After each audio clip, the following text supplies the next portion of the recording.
So hello students, welcome to Vedantu NEET English. This is Basavaraj Sir, your biology master teacher. I hope everyone is safe and sound and doing extremely well in life. Now students, quickly let me know in the chat right now if I am audible to all of you and the presentation behind me, check if it is visible to each and every one of you. Now students, this is going to be one short lecture on your chapter Anatomy of Flowering Plants.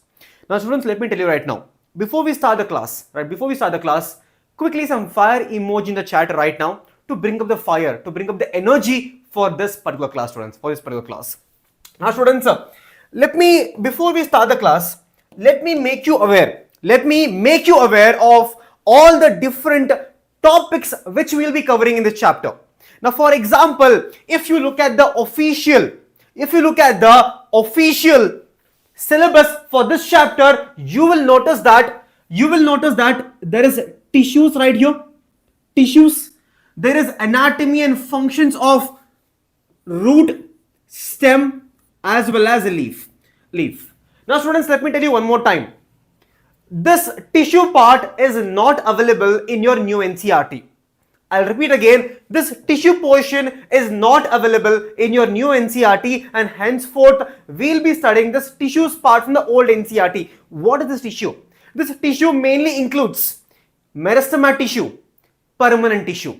In permanent tissue, you will learn about simple permanent tissue, parenchyma, collenchyma, sclerenchyma. Or you will also learn about complex permanent tissue, which includes your xylem and phloem.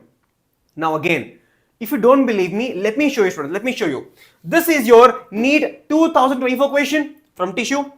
This is again a NEET 2024 question again from tissues. This is also a NEET 2024 question again from tissue, and this also is a NEET 2024 question again from tissue. Now you tell me students in the chat right now, should we follow the new NCERT or old NCERT now? Old NCERT for this information. So before you go any further, be understanding about what is your syllabus. This right here is your syllabus. Right here. If you see here, tissues, anatomy of root, stem and leaf mainly. So know your syllabus before you go further. Know your syllabus. And also students, let me tell you, secondary growth has been removed. No confusion there. Secondary growth has been completely removed at go. It's been completely removed. So I believe all of you are aware of the syllabus right now. Now if you ask me the weightage, students, 7 questions from anatomy. Last year in NEET 2024, 7 questions. It can even increase or decrease, but average of 5 to 6 questions in this chapter. Now students, you tell me in the chat right now, can you afford to miss the 20 marks? Can you really afford to miss the 20 marks? No, you cannot. So I want everyone, students, promise me in the chat right now, everyone, every single one of you, you will stay till the very end of this lecture. Tell me students, all of you will be till the very end, because I am going to teach you all the way from the basics. If you do not have any knowledge, zero knowledge on this chapter, I will make you a pro. That is my guarantee. So promise me you will watch till the very end and stay till the very end. Okay, so all of you quickly smash that like button. Right now, because we are going to start now anatomy of flowering plants. Let's go students, let's go. Now students, let me tell you what is the difference between anatomy and morphology. First of all, when I talk about morphology, I mean how a person or how a plant looks from the outside. That is morphology. For example, how is this leaf structure, stem structure, root structure from the outside is called as morphology. But as soon as you take a leaf, cut it. You take a stem, cut it. You take a root, cut it. When you cut a stem, leaf or a root, you will notice the inside beauty, the inner beauty of your plants, and let me tell you, that is actually more beautiful. The inner beauty is actually more beautiful, and the study of internal structure, that is arrangement of cells and tissue, is called as anatomy. It is called as anatomy. So anatomy mainly deals with how a plant looks from the inside. Okay. Now let me ask you one simple question, all of you. Very, very simple question. From outside, we may belong to different state. From outside, we may belong to different religion. We may be belonging to different nation. We may belong to male, right? We may belong to different caste. But from inside, are we all same? From inside, are we all same, students? Right? For example, when I talk about inside, I mean organs. All of us have the same heart. All of us have the same lungs. All of us have the same liver. But unfortunately, because of certain adaptations and because of certain diseases, there may be small changes in few people. Because of some diseases, some humans may be little different. Okay. Similarly, students, in the case of plant, also, everything looks same on the inside, but with small changes. For example, students, inside, all different plants parts are made up of same set of compartments, same parenchyma, same collenchyma, same sclerenchyma, but a small change. Now you will tell me what is the small change. For example, students, tell me in the chat, students, quickly, all of you. For example, this is a leaf. This is a leaf right here. Okay, this is the leaf right here. Okay. Now, for example, this leaf is from a cold environment. A same leaf from the, let's say, in desert. Will there be any changes in the leaf? A leaf in cold climate and a leaf in desert condition, will there be a change in the anatomy and morphology? The answer is yes. For example, a leaf in the, let's say, in hot condition, it will have a thick outer layer, students. What is that called as? Can anyone tell me? What is the thick outer layer I'm talking about here? In the case of a leaf, right, to protect itself from the sunlight, it has a thick outer coating, right? What is that called as? Cuticle. Sunken stomata, needle-like leaf. So, morphologically and even anatomically, many plants are alike, except few. That is because of adaptation. Now, students, all of you have passed class 6th, 7th, 8th, 9th and 10th. If you were in class 10th, you would have heard a definition of a tissue. Quickly tell me in the chat. What is the definition, you know, students? What is a tissue? Tissue is nothing but, students,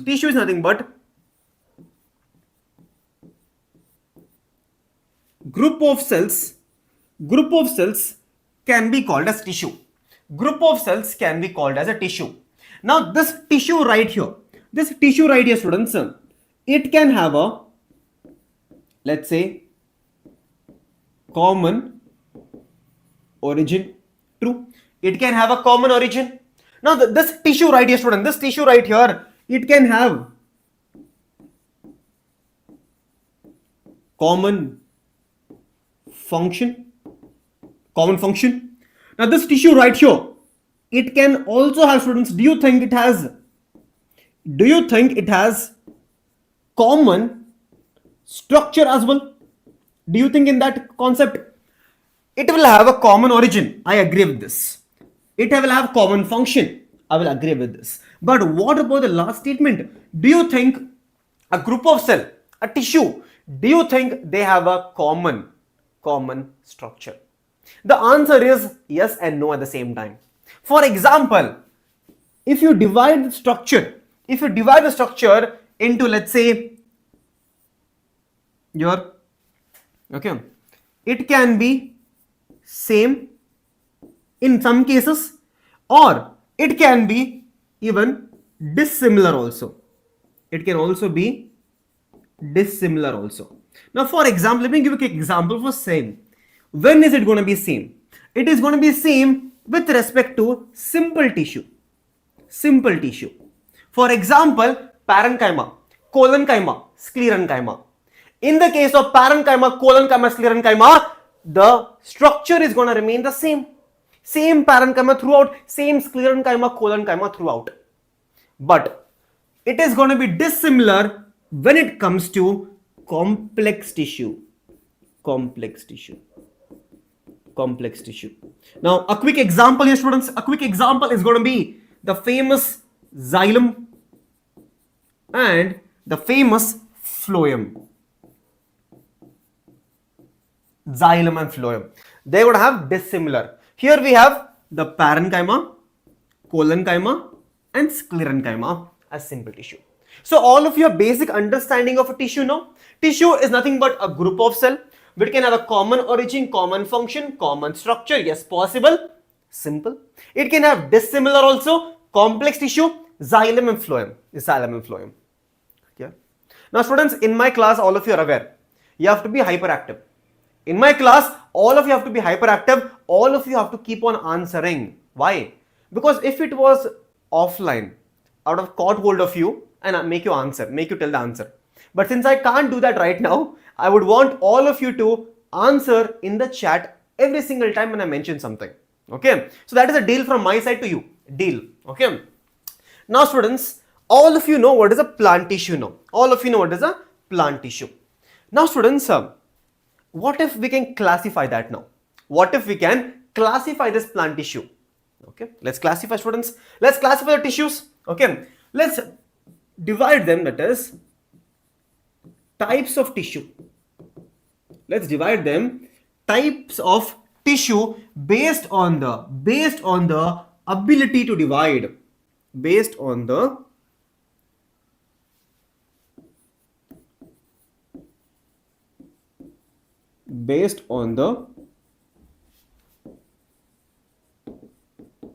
ability to divide. Now for example, let me tell you right now the two main classification here. The first type of classification and the second type of classification. Now all of you are aware that a single plant can keep on growing.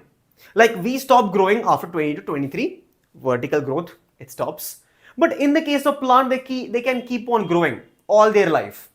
What is the reason there, students? The reason is very simple. The reason is called as meristematic region. It's called as meristematic tissue. Meristematic tissue. Okay, meristematic tissue is the answer. Now these meristematic tissues can keep on dividing. The other type of tissue which we encounter here is called as permanent job. They have a permanent. They are the permanent tissues. Permanent tissue.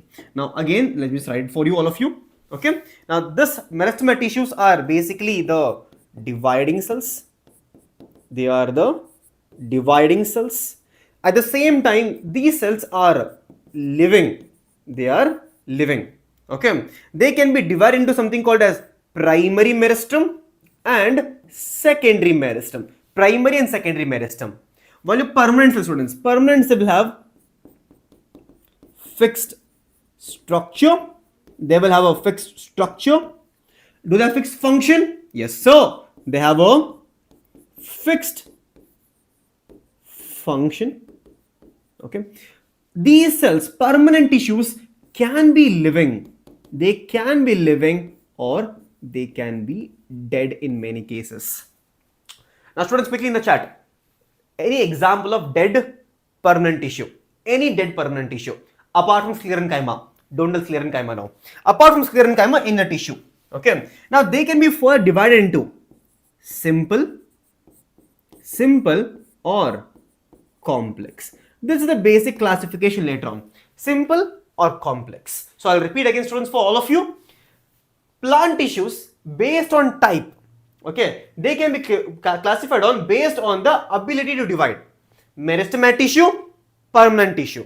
Meristematic tissues are dividing cells. They can keep on dividing one after another. Now again, a question to all of you. If you are my student, you should be able to tell. Dividing cells, students, if they are dividing cells, are they undergoing mitosis or meiosis? Quickly answer in the chat.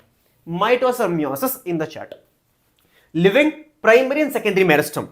Now here we have fixed structure, fixed function, living or dead, simple and complex. Simple will have parenchyma, collenchyma, sclerenchyma. Complex will have nothing but xylem and phloem. Xylem and phloem. Okay, xylem or phloem. Okay, students. Now we learned here simple tissue, complex tissue. Okay, complex tissue. Now, if you ask me, students, is there any other difference apart from this? Is there any difference between simple and complex? Yes, there is. Very simple, student. Listen to me very carefully. All of these are basic foundation. Okay, all of these are basic foundation. Okay, Write down, students. See this. When I talk about simple tissue, students, okay, these simple tissues, they will be made up of same type of cell or same type of tissue. Here, complex tissue, they can be made up of different types of tissue. For example, in the case of complex, we have xylem and phloem. Xylem can be tracheids, vessels, xylem fiber, xylem parenchyma, different types. Yes or no? Different types. Now here in the case of simple, we only have parenchyma, collenchyma, sclerenchyma. Now again, I'll give you one more example. Okay, I'll give you one more example here, students. In the case of complex, who is this person? Huh? What do you want, bro? So much of spam. Okay. Now in the complex tissue, we have something called as phloem. We have sieve tubes, companion cells, phloem parenchyma, phloem. We have phloem fibers. So we have different types of phloem, different type of xylem. Okay. Now students, all of you understood the basic. Now students, I'll ask you a simple question now.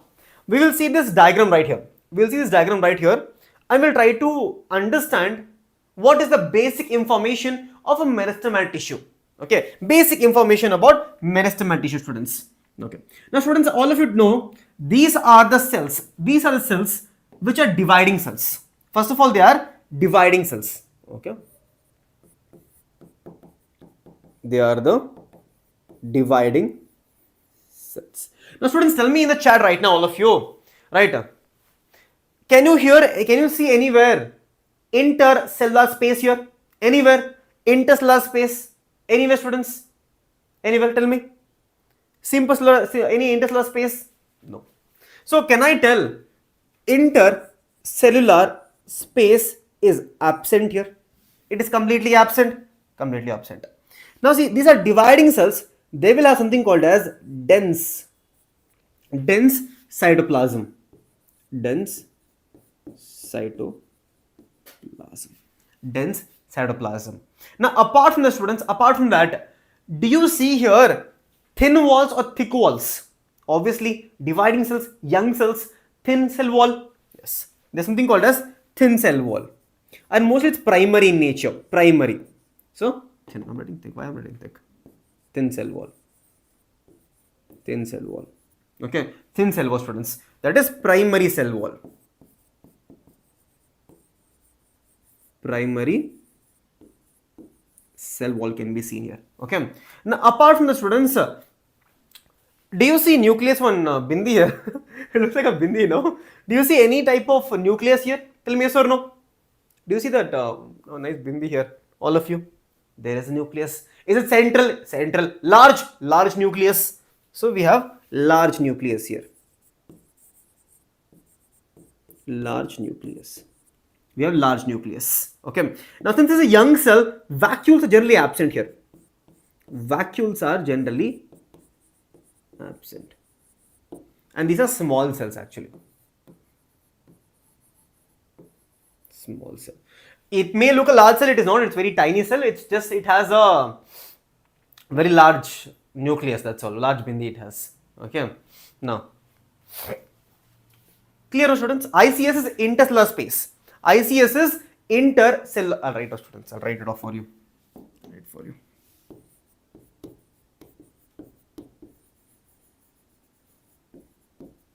That is space between the cells. That is the space between the cells. Anywhere, do you see anywhere space? Not at all. I don't see any space here. I don't see any space. Intercellular space. Clear? Oh, all of you are helping each other out. Huh? Nice. Full partners all of you became. Okay. So small cell, dividing cell, absent. Dense cytoplasm, thin wall, primary cell wall, large nucleus, vacuoles is absent. Compact notes all of you? Yes, compact notes. Beautiful. Now all of these notes is going to be available on my Telegram and also in the description of this video. Okay, do not go anywhere else. So thin cell wall, large nucleus, no intercellular space, and dense cytoplasm. Now students, now we come to the next concept, which is actually very important because many students actually by heart this and rather not understand it. Okay, now what is that? Understand all of you. This entire concept of meristema tissue can be classified into two categories. Okay, rather in two different bases. That is better to understand. Entire meristema tissue can be divided into based on two different bases. For example, entire meristema tissue, students, can be classified. It can be classified based on origin, which all of you know, origin, or it can be classified based on location. Based on location. Because your NCERT is not very clear on this, I don't know why, but all of you should know.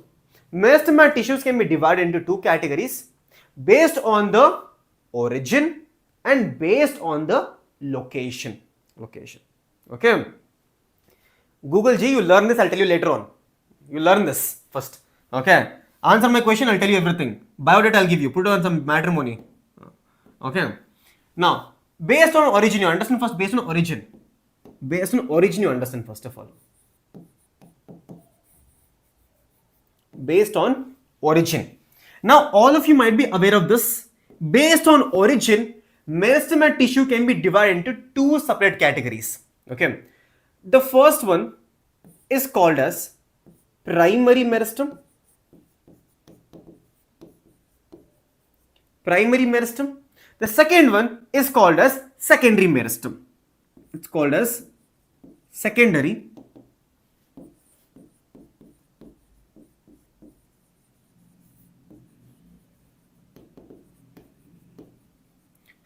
meristem. Okay, primary meristem, secondary meristem. Okay, now understand what is primary meristem first of all. Very simple. Now students, you tell me, all of you, did all of you directly come to class 12th, or were you in kindergarten first, LKG, UKG, primary, then we came to secondary? So you had an early life, then you have a late life. Early life and late life. Yes. Similarly, primary meristem. Primary meristem is a meristem, students. It is present in plant's life from the beginning. From the beginning. From the beginning. Secondary meristem, students. Secondary meristem is later found. It is later formed. It is later formed. Now this primary meristem, right, students, understand, it is responsible for primary growth. You might ask me, what is this? What is primary growth? Primary growth mainly involves increase in height, increase in height. Okay. Now what about secondary meristem? Secondary meristem is responsible for secondary growth. Now you will ask me, sir, what is the secondary growth? Secondary growth is growth in girth or lateral growth. Understand students, all of you, concept. If this is a stem, okay, if this is a stem right here, primary growth would be increase in height. Okay. Primary growth would be increase in height. Okay. Now what is secondary growth then? If you increase in girth like the sideways, increasing girth, this is called as secondary growth. Clear, beautifully clear. Okay, beautifully clear, students. Now, next point is the most important point here, because primary meristem is found in both monocot and dicot.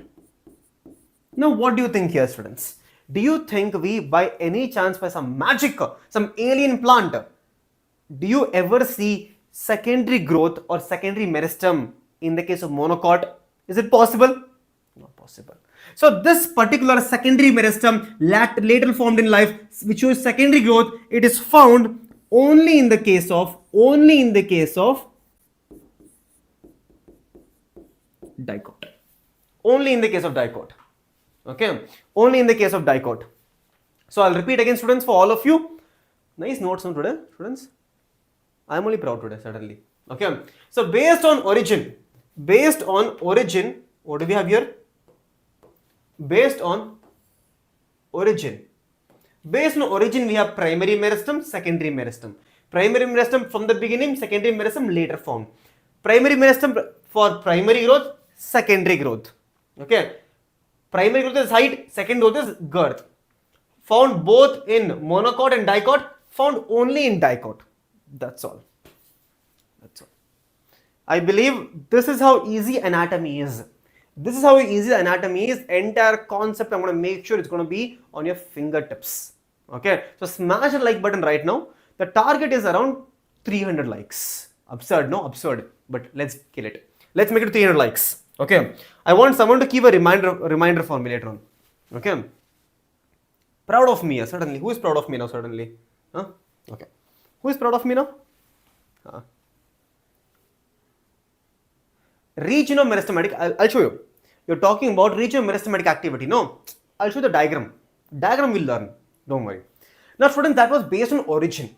That was based on origin. Now we will understand based on location exactly where it forms. First, I'll show you some diagram.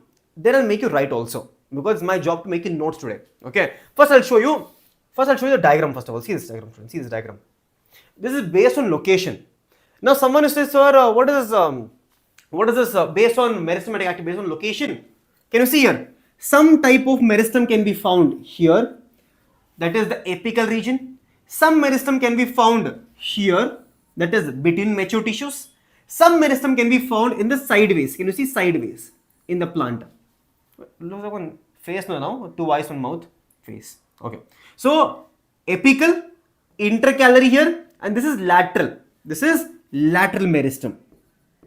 Lateral. So this is based on location. Based on location, there are three different categories.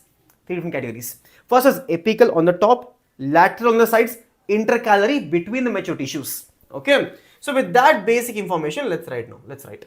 Okay. Now based on location, GPS address.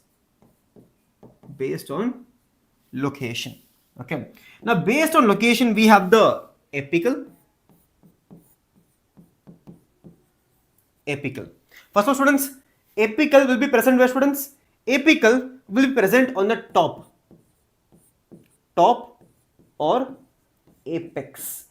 This is called as a top or apex. Okay, top or apex. Now here we have two minor examples here of your apical meristem. The two minor example is going to be SAM as well as RAM.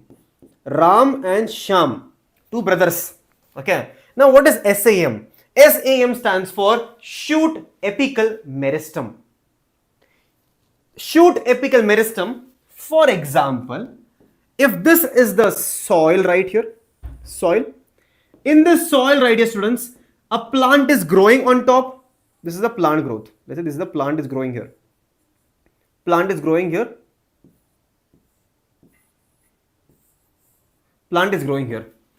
Do we have roots? Yes, sir. We have the roots also here. We have the roots. Okay. Now, for example, students, listen to me very carefully, all of you. Listen to me very carefully. Okay. This is called as the apical portion. This right here is called as the apical. Shoot apical. Apical means what? Top or apex. So, shoot part, apical part, and meristem. Meristem found on the shoot top. Meristem found on the shoot top is called as shoot apical meristem. Here, shoot apical meristem. Now, what about this here? Growing tip. This is called as root apex, root apical meristem. So, root apical meristem, shoot apical meristem, they are found on the growing tips. It could be shoot top or root top, no discrimination. That is called as shoot apical meristem and root apical meristem. Very clear to all of you. Very clear to all of you. Okay. Yes, Alu Reshma. It is free from virus because it is so dividing. It is such a dividing tissue, right? Virus cannot survive here. Virus cannot grow and proliferate here. It cannot catch up with the division.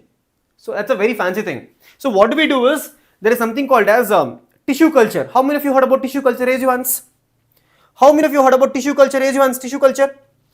In tissue culture, we have something called as apical meristem culture. Instead of taking any random plant as explant, like a leaf or root or cotyledon, we take the apical part. We take this part as a explant and we do the tissue culture later on. In that tissue culture, there will be no virus at all. Very good information for all of you. Okay. Now, that is done. Now, students, remember, this type of tissue, apical, is also part of primary meristem. Also can be called as primary meristem. Done. Now, second one, understand all of you. Very simple.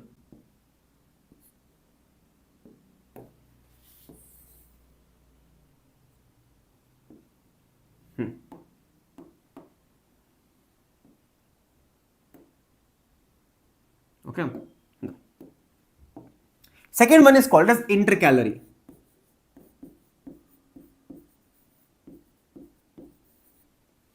Intercalary meristem. It is a meristem found between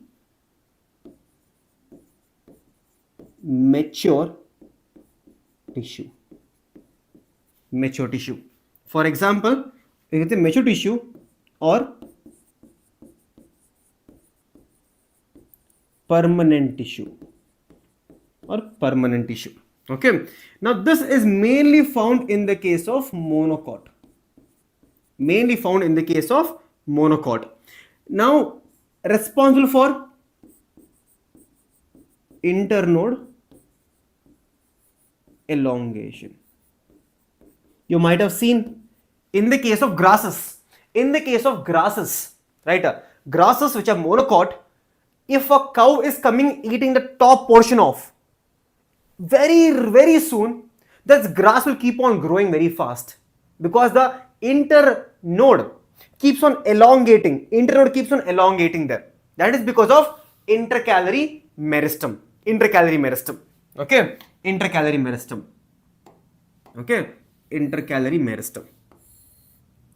meristem. Done. Okay. That is internode elongation or increase. We can just say increase here. This is also a type of primary meristem.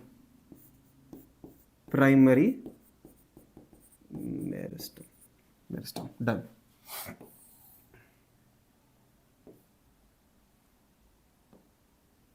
Now, last type, student. Last type is called as lateral meristem. It is present on the sides. That's all. It is.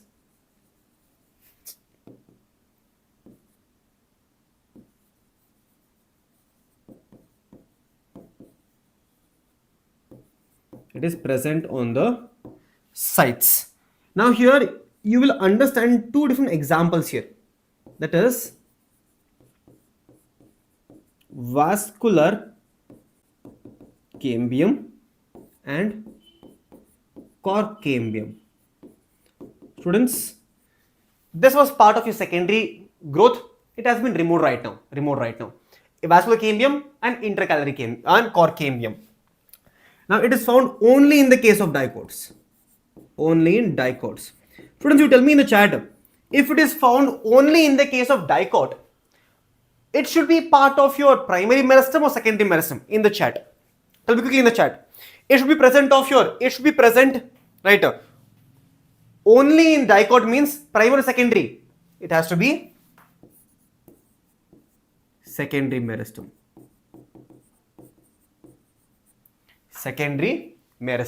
Okay. Responsible for lateral growth. Okay. So here we have apical, intercalary, lateral. Apical, intercalary as well as lateral meristem. Top or apex, shoot and root apical meristem. Present between the mature tissues. Internode elongation, primary meristem. Present on the sides, vascular cambium, cork cambium, only in dicots, part of secondary meristem. Done. Now let me ask you all of you a very simple question which is going to be answered wrong by 70% students. What is this? What is a difficult question? Just tell me yes or no. I will look at the chat. Just tell me yes or no. Okay. What if I say primary meristem gets converted to secondary meristem? Just tell me, sir, it is correct or wrong. The statement is primary meristem gets converted to secondary meristem. That's all. Tell me yes or no. I'll give you exactly 20 seconds to think. 20 seconds to think. If you think the answer is yes, tell me yes. If you think the answer is no, tell me no. Because if you do not know the answer, I'm going to make it clear for you today. I'm going to make sure you understand the basics of botany, basics of this chapter. Tell me. Tell me yes or no. Just tell me yes or no. I'll give you 10 seconds. 10 seconds. Take 10 seconds.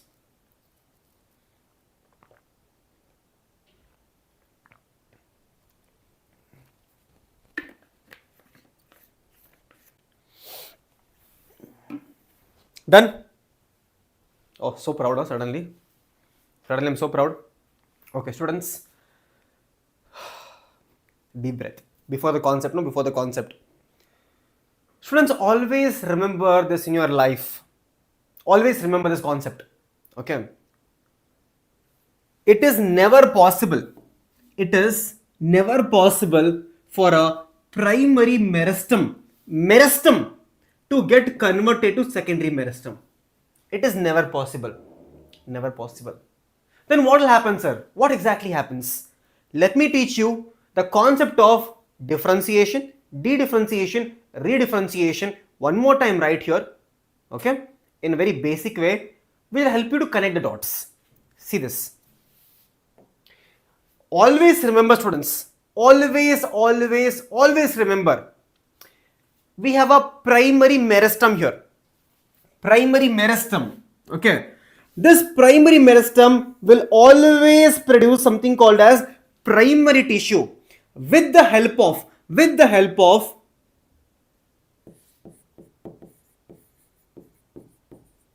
differentiation.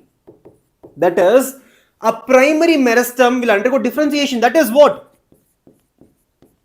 Lose the ability to divide. It will lose the ability to divide and becomes primary tissue, primary permanent tissue. Primary meristem will give you primary permanent tissue. Now this primary permanent tissue, it will regain the ability to divide. That is, it will regain the ability to divide. It will regain the ability to divide. That is called as what? That is called as de-differentiation. De-differentiation.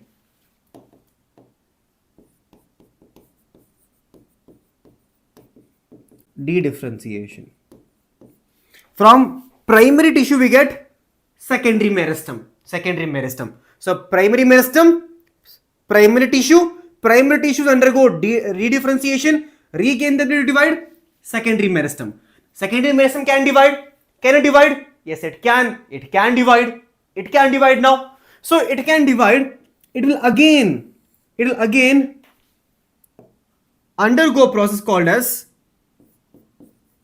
redifferentiation.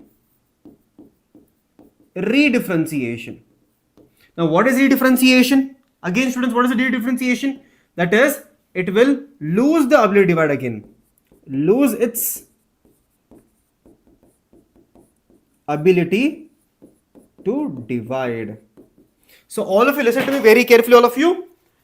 Primary meristem, it will never get converted to secondary meristem. Not possible. Not possible. Primary meristem always undergoes differentiation to produce the primary permanent tissue. A primary permanent tissue undergoes de-differentiation to produce secondary meristem. Secondary meristem gets converted to secondary tissue. If this concept is understood by you right now, smash that like button right now. Smash that like button. Also, fire emoji in the chat if you learned something new. And share this video to all your friends who still struggle with understanding primary meristem, secondary meristem, differentiation, dedifferentiation, redifferentiation. Go. Very, very easy concept, students. Very easy concept. Okay, very easy concept. Okay. Now, this you learned already. Now, student, this diagram is given you NCERT. Okay, it's given you NCERT. Okay, it's given you NCERT diagram. Okay, let's small decode this. Quickly decode this. Here, can you see this is a apical meristem of root and shoot. This right here is called as SAM. This right here is called as RAM. Shoot apical meristem and root apical meristem. Shoot apical meristem and root apical meristem. Okay.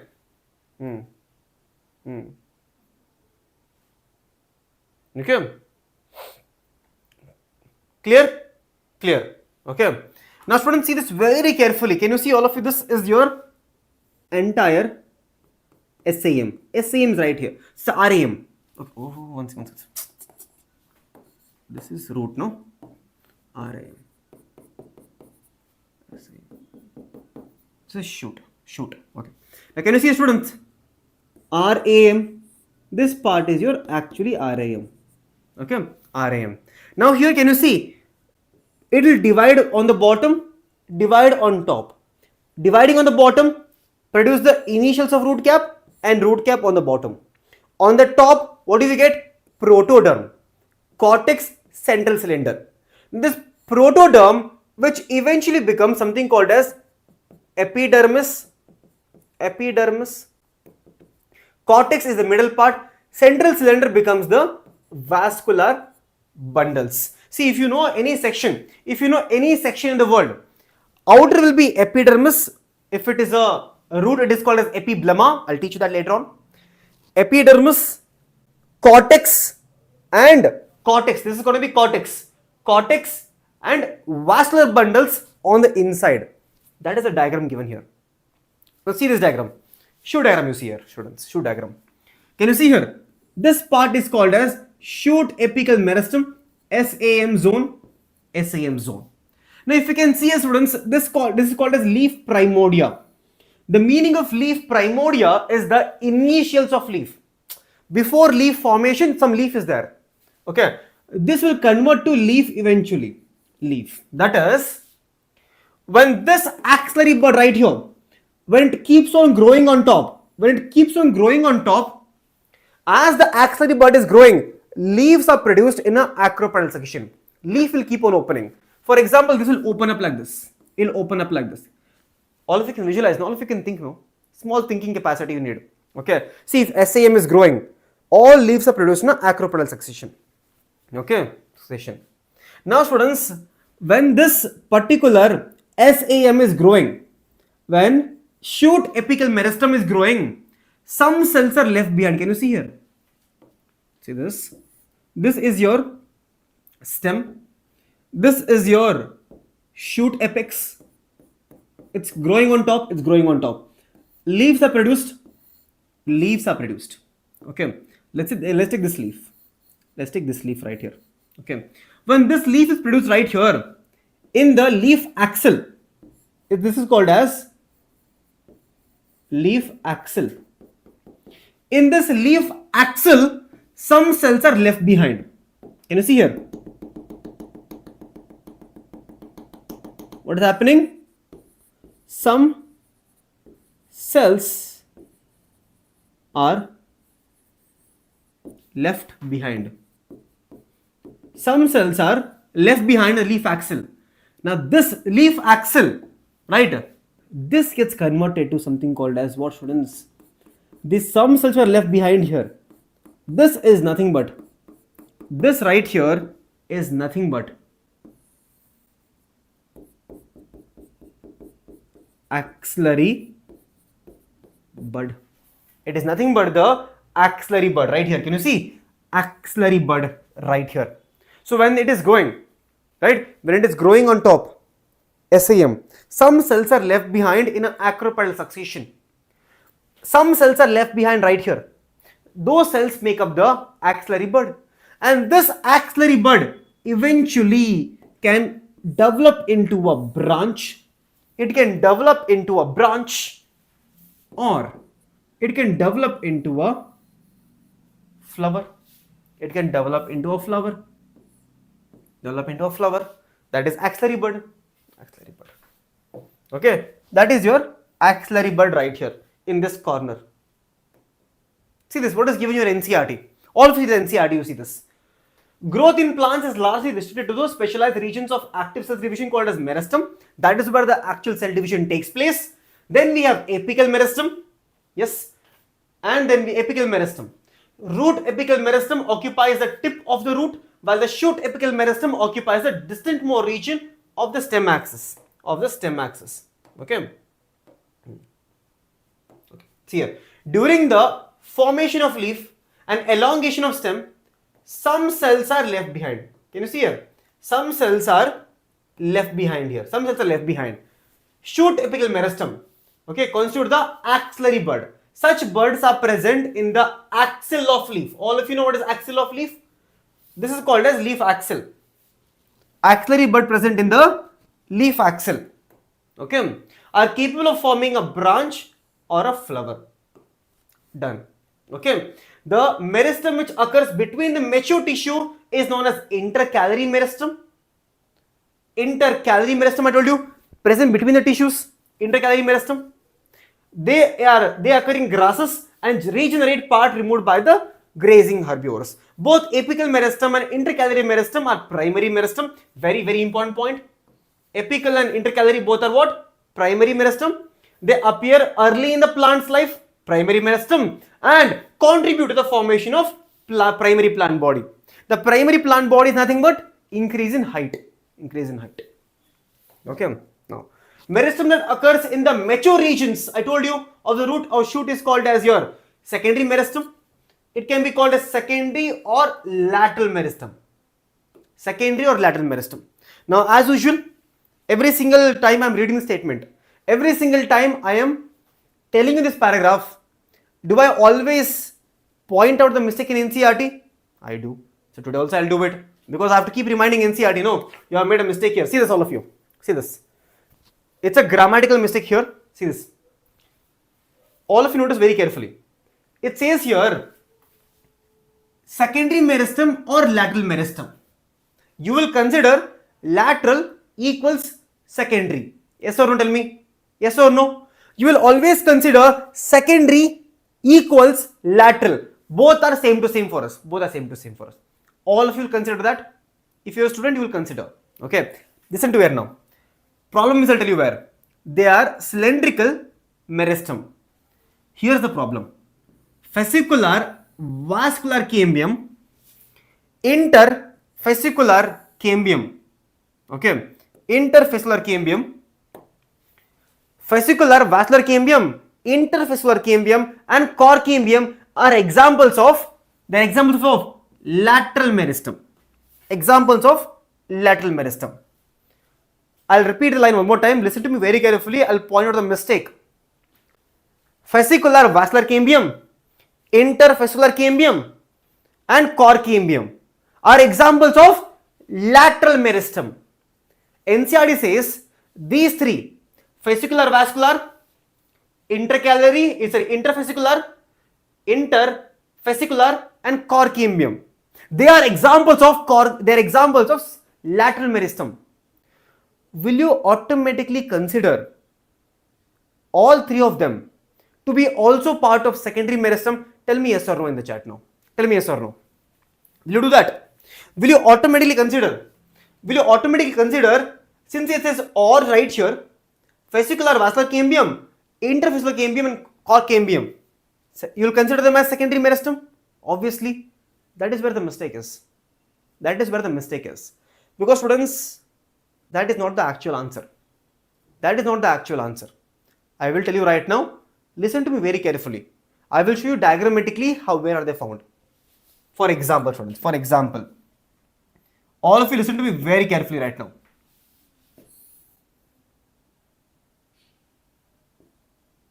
This is a cross section.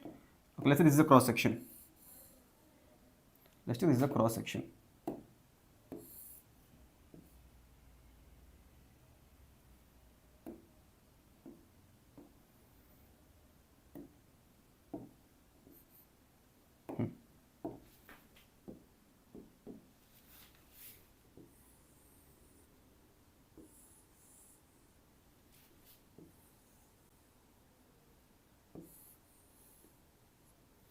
Can all of you see this? Yes, we can see this obviously. Okay. Here we will do xylem, xylem, xylem, xylem, phloem, phloem, phloem, and phloem. Okay. Here in the middle,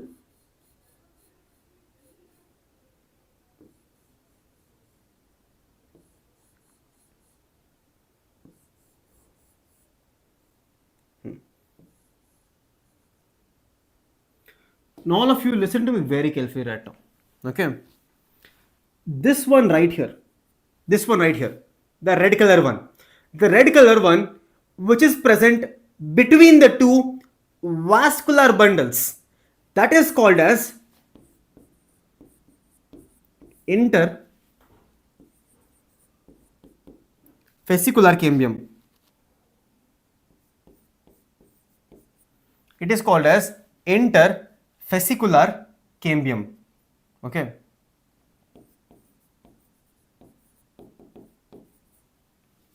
Okay, intervesicular cambium. Now what about this one? This green color one. This green color one is called as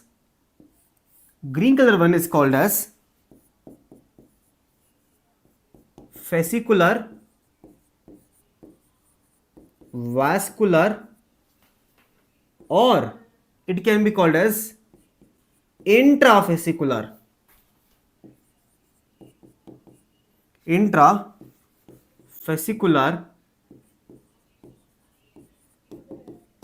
cambium. Okay, this is called as vesicular vascular cambium or intra means between xylem and phloem, that is called as intravesicular.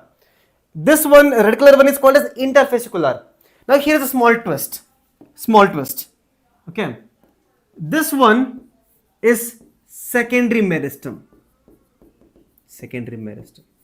This one is actually primary meristem. It is primary meristem. Okay, so please remember this throughout your life. NCERT doesn't tell you very well here. Okay, but they are part of lateral meristem. But this is primary in origin. The origin is primary here. Origin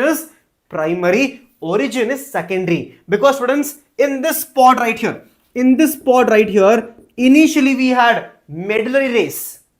Medullary race underwent dedifferentiation to produce this.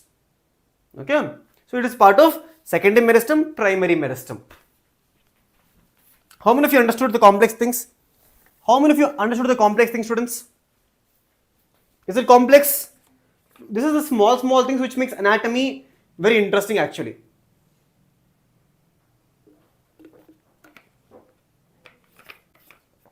How many of you understood? Crazy concept this is. This is called as intervesicular. It is present between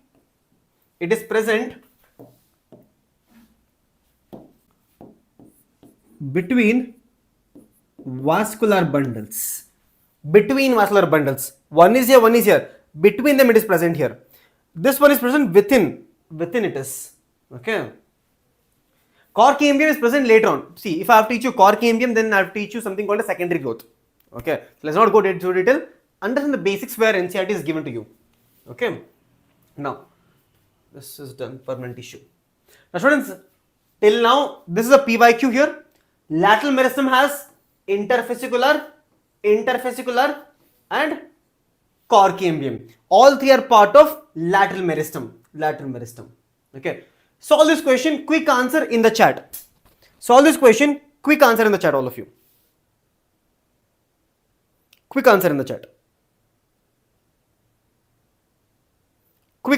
all of you. Axillary bud are derived from the activity of axillary bud.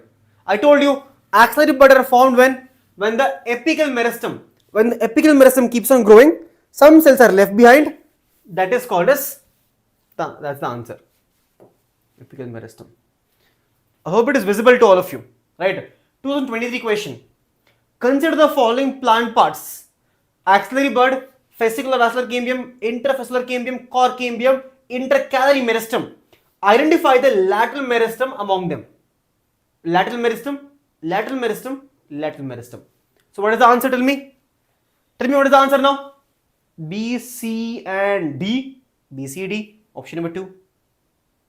Option number 2. Right? B, C, D. Look at this question, students. Look at this question. Interfascicular cambium. This is a NEET 2022 question. Interfascicular cambium is present between. Interfascicular cambium is present between. I told you it is present between two vascular bundles. Present between two, you can see here. Interfascicular present between 1, 2. Between the two vascular bundles it is present. Okay. Between the two vascular bundles it is present. I hope till here it is clear to all of you. Okay. So with that, meristem part is over. Meristem part is over. Okay. So students, download these notes, make your own notes from these notes and enjoy. Okay. Now we go to something called as permanent tissue. Permanent tissue. Okay. What about permanent tissue, students? I told you we have something called as simple permanent and we also have something called as complex permanent.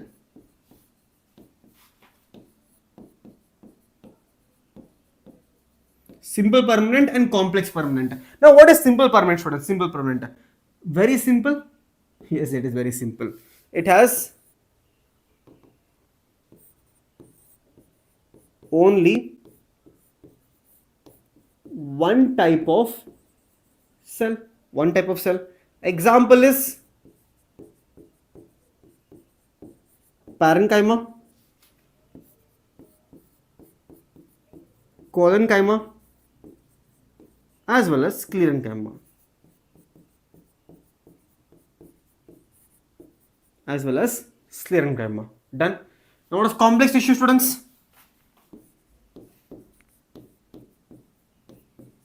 More than one type of cell.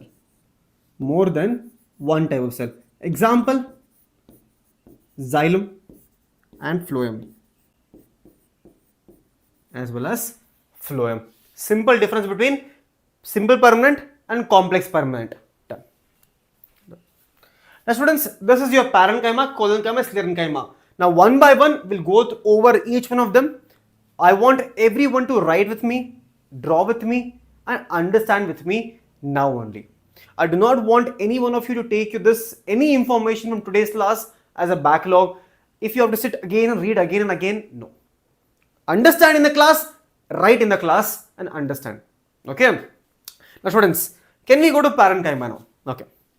Now I'll ask all of you one simple question. When you think about parenchyma, what comes to your mind? Tell me in the chat. Just if I just close your eyes and say parenchyma, tell me what comes to your mind now. If you just say parenchyma, what comes to your mind? Tell me, students, in the chat. If I say parenchyma, what is on your mind? Some green color thing, green color thing, green color cells, yes or no? Some green color cells, living cells, perhaps. Yes, it can be. Green color living cells. But what if I tell you that green color cells which is coming to your mind right now, that is because of NCERT, first of all. That is because of NCERT. And also, the green color thing which is coming to your mind right now, that is actually a type of parenchyma called as collenchyma. Collenchyma. Okay. Because the main function of parenchyma is not photosynthesis. It is not. The main function of parenchyma is actually what? The main function of parenchyma is storage. Storage is the main point of your parenchyma. Okay. Legend is very difficult, bro. Legend, I'd say start 400 is possible. But let me tell you, if you do not know anything and if you want to start now for PCB, entire thing, very, very difficult. Very difficult. Okay. So, yeah. So, what is the main function? Tell me. The main function of parenchyma is going to be storage. It is going to be storage. Or can I say it is more of a packaging material? Anywhere you see any empty space, anywhere you see any empty space, you fill it up. Fill it up with parenchyma. Okay, packaging material. Packaging material. Okay, it is actually major component. Major component of all organs in the case of plants. All organs. Okay, the cells are isodiametric here. Now what is isodiametric? The meaning of iso means same. Iso means same. Iso means same. Diametric means diameter. They have same diameter throughout. If you see this way and this way, the diameter is going to remain the same. So isodiametric in nature. Isodiametric. Okay. Isodiametric, students. Okay. Apart from the students, the shape. The shape can vary here. The shape can largely vary. Some of the shapes are, let's say, it can be round. It can be round in some cases, right? Round in some cases, oval. It can be polygonal. Yes, some of them can be polygonal in shape, ROPE. It can be elongated,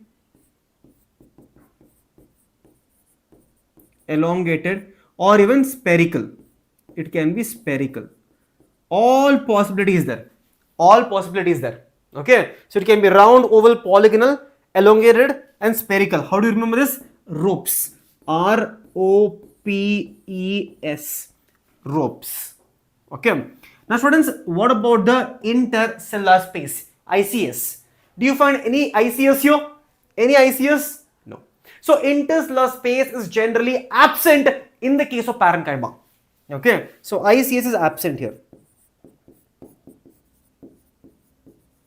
ICS is generally absent here. Okay, ICS generally absent here. Now, cell wall is made up of cellulose. Very simple. Cellulosic cell wall. Cellulosic cell wall is present here. Okay, that is about your parenchyma. Now, understand the function part here, all of you.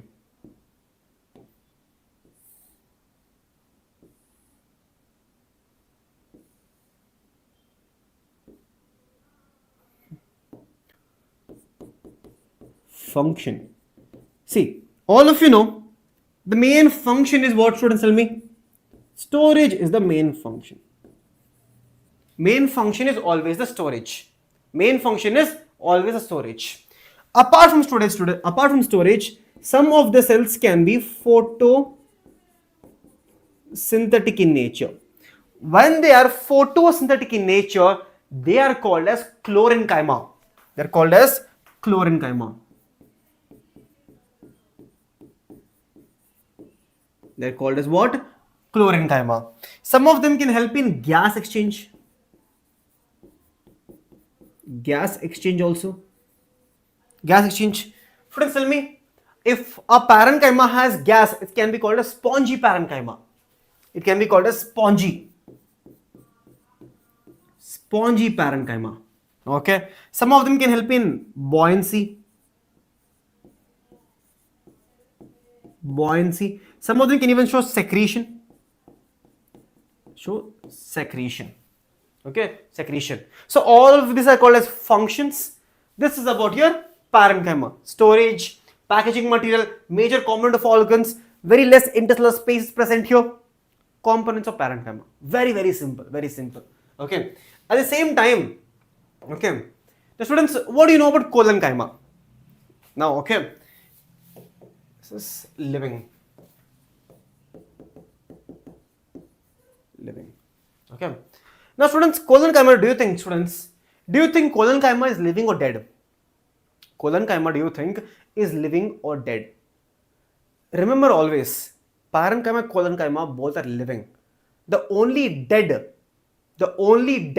simple, permanent tissue is sclerenchyma. So it is living cell. It is a living tissue. Living tissue, students. It is, I can call it as living mechanical tissue. Living mechanical tissue for better understanding. Okay. Do you see intercellular spaces? No. There is no intercellular space, is completely absent here also. Okay. More other than that, you can see some kind of thickening here. Thickening in the corners. We can find thickening in the corners.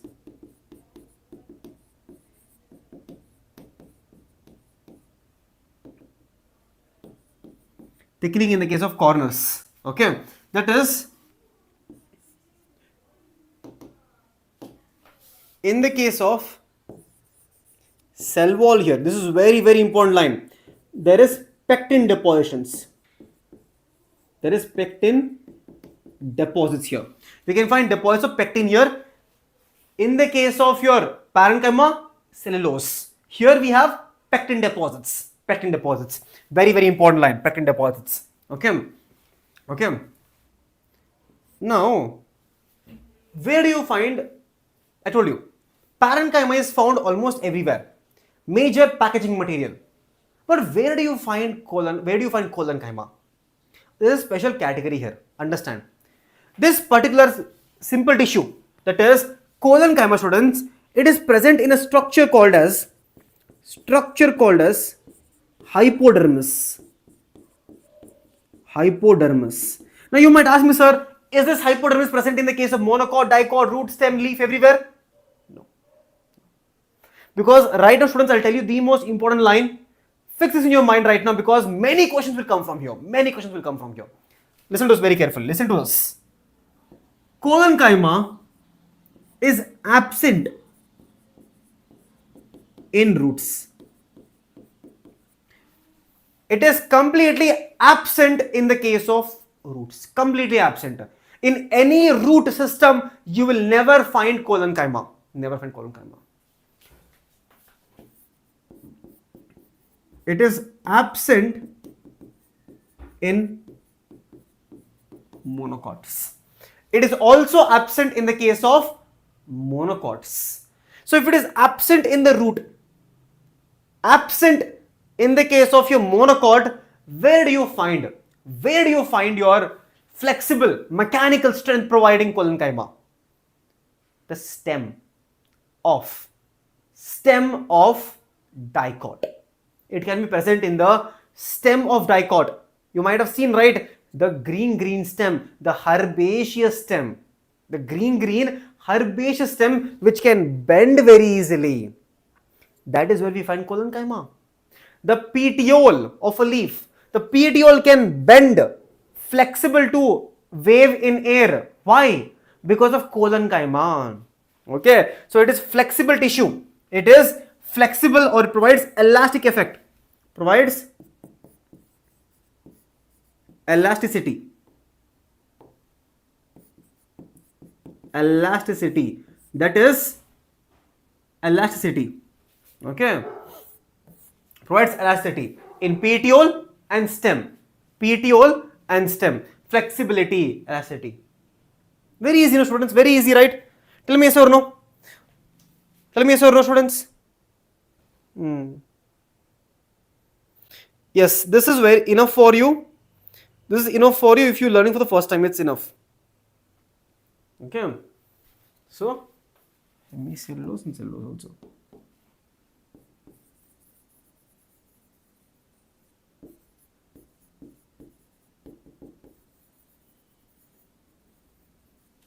And also hemicellulose is present. Okay. Now, a question to all of you. Living plants also have dead cells? The answer is true. Right here. I already told you the answer. The living cells also have certain dead cells. These are completely dead. Khel khatam. Their age is over. Okay. They are simple, very simple life, students. Simple tissue. No, simple dead. Okay.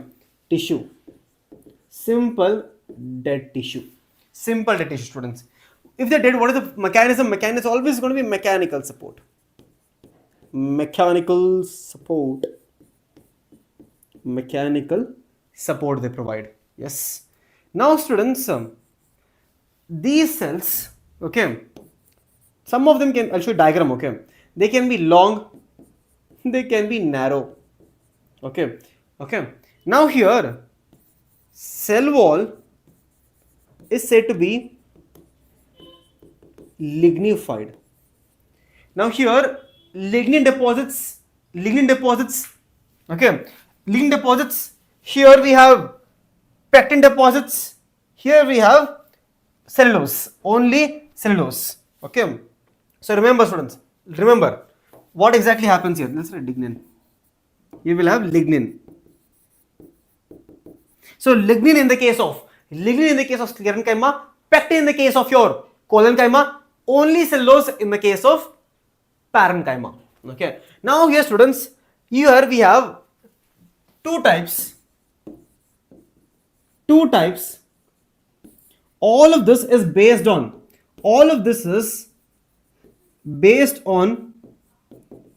function, origin and structure.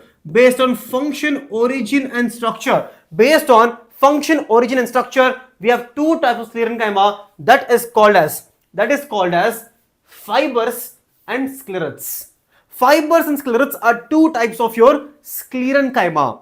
Both are dead. Both of them will provide mechanical tissue or mechanical strength. For example, look at the structure. Are they different? Students, tell me, are they different here? They are different here. Now students, if you notice here, in this entire lignified cell wall, you will find small gaps. I will show you what is that gap. Diagram I will show you. Before that, let's read this. Thick cell wall, elongated cells. Shape is different. Okay. Generally occurring groups, cell wall has pits. It can be simple or body pits. Pits can be there. I'll tell you what is pit. Highly lignified cell wall. So highly lignin, very high lignin composition here. Shape can vary. Narrow cavity is called as very lumen. Lumen is very tiny here. This is a lumen. Very tiny lumen because it is completely filled by lignin everywhere. Okay. Where is it found? It is found in fruit walls of nuts, fruit pulp of guava, pear, and seed coats of legume and tea leaves. Students, listen to me very carefully. Whenever you drink sapota milkshake, have you drank sapota milkshake or any type of guava milkshake? Do you get that very fibery thing in your teeth? Do you get this fibery flavor in your mouth? The fibery flavor which you get, right when you drink this guava milkshake or chiku milkshake, that is because of sclerets. Sclerets are present there. Okay, Okay, so remember that fact. Okay, now I'll tell you what is pits now. Listen to me very carefully. What is pit? For example, this is a plant cell. This is a plant cell right here. Okay, in this plant cell, the entire cell wall is filled with lignin. Entire cell wall is filled by lignin. Can all of you see this lignin depositions in the cell wall? In this lignin deposition cell wall, do you see these tiny gaps? Tiny gaps here. These gaps right here in this entire lignified cell wall, the tiny gaps are also called as pits. They are also called as pits. So entire sclerets as well as the fiber, they have pits around them. They have pits. Okay, they have pits everywhere. Okay, pits. These are called as gaps or pits. Okay, see the students. You might have seen this in the case of pear also. They have a lot of sclerets everywhere. Walnut cover, sclerets, made up of sclerets. Even in the case of your coconut also, there are sclerets on the outer side. Sclerets. Okay, see the diagram. This is a diagram for your parenchyma. Very tiny intercellular space is there. Then there is collenchyma. Do you see in the case of collenchyma, the borders are completely by depositions of pectin, cellulose, hemicellulose, pectin depositions. Okay. Fibers, sclerets. We can see small pits here. Pits can be seen. Here, lumen is much more wider lumen, but here lumen is very narrow. We can say narrow lumen in the case of sclerets. Okay. So with that, we get the end of. Don't know Telugu, bro. Cheppandi, that's all I know. Okay. So that is the end of your entire simple permanent tissue. Now we go to complex now. Complex is very, very easy. Let me assure you right now. It's very easy. Okay. If you think it is difficult to remember tracheids, vessels, companion cells, C tube, xylem parenchyma, phloem parenchyma, xylem fibers, phloem fibers, raise your hands. If it is difficult to remember, tell me. If it is difficult to remember, tell me. Difficult? Tell me yes or no. I only know so much, students. Only so much Tamil I know. Only so much Kannada I know everything. Okay. Telugu, all of you only taught me some words. Okay. Tenmara sir. See, all of you only taught me a couple of Telugu words in the last 1 year. Some of you told me, sir, Vanakkam. That is in Tamil, Vanakkam, Swami, something. I don't know if you're trolling on me, but I remember that. Right? Sapada something was there in Tamil. Right? Kannada, obviously, I know the entire thing because mother tongue. Right? So I know here and there few words. Okay, here and there few words in the entire South India. Malayalam also I know few words because of Gopika ma'am. Right? So we as NEET English channel, right? We represent the entire South, right? Because same Gopika ma'am and I, in Shreyas sir, we generally talk to each other and telling that, how much we have learned from all of you, right? How much we have learned from all of you also in the span of, 1 or 2 years, 1 year, which we are on the channel, right? Yeah. So yeah, that's it. So students, can we start now? Can we start with the complex permanent tissue now?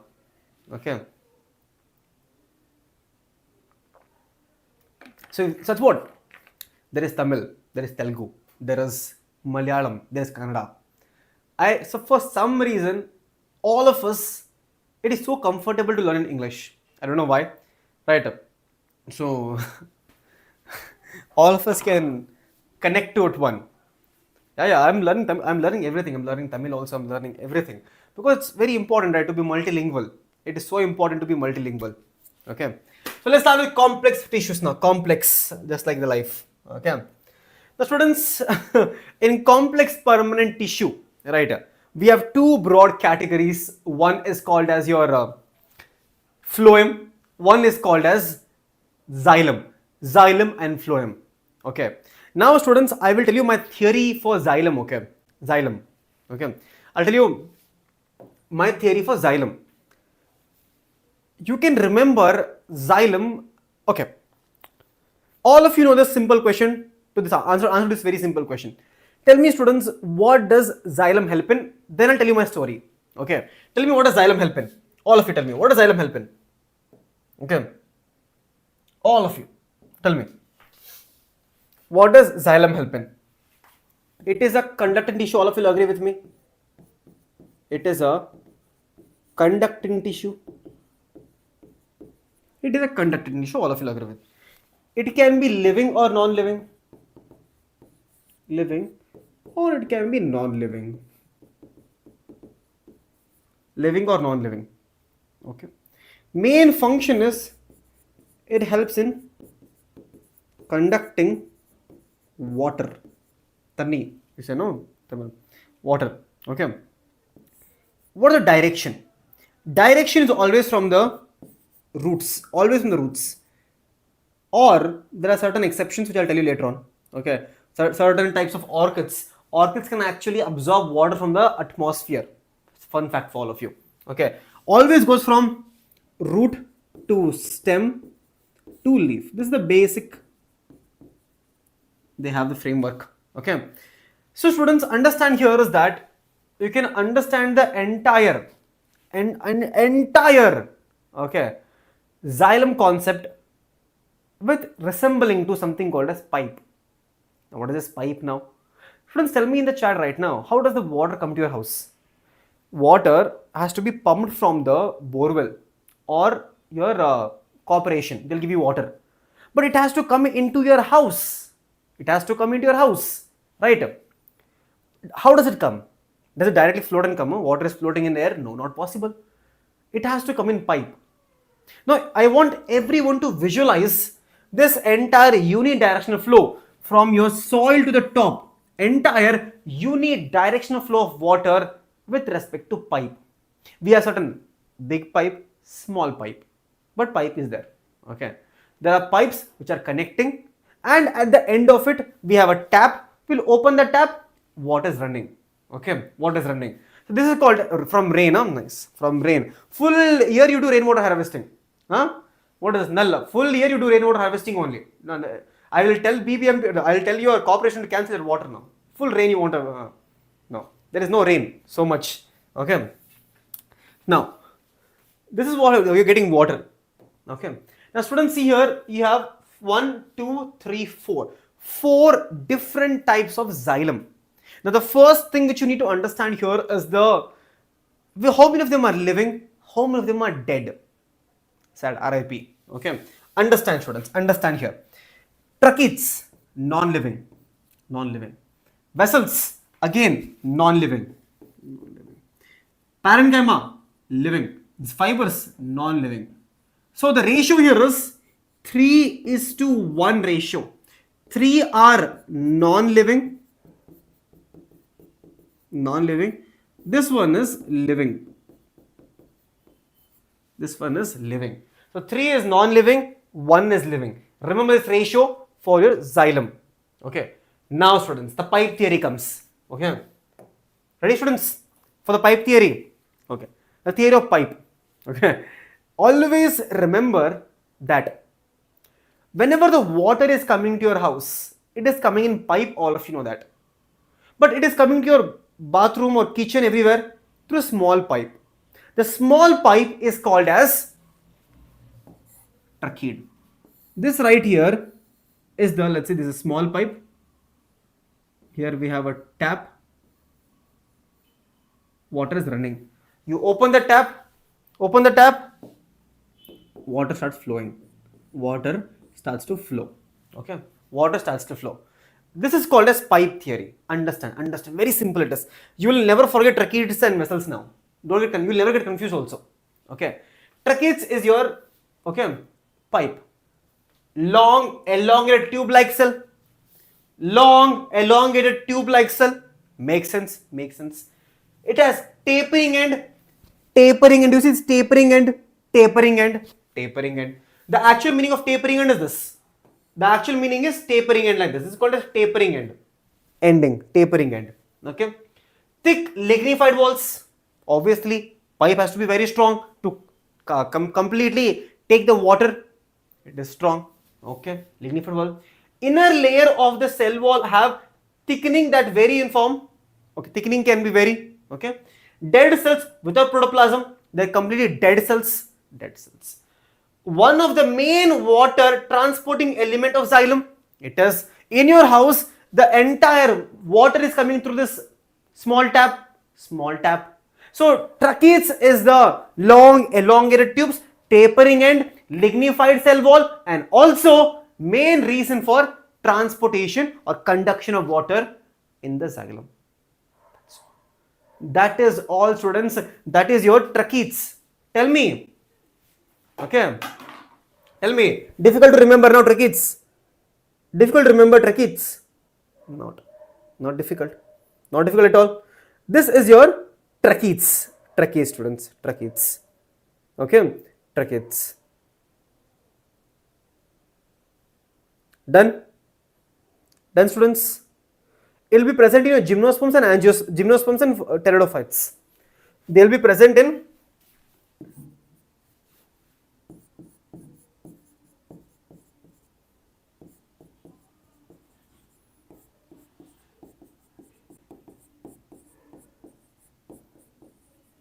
pteridophytes. Okay.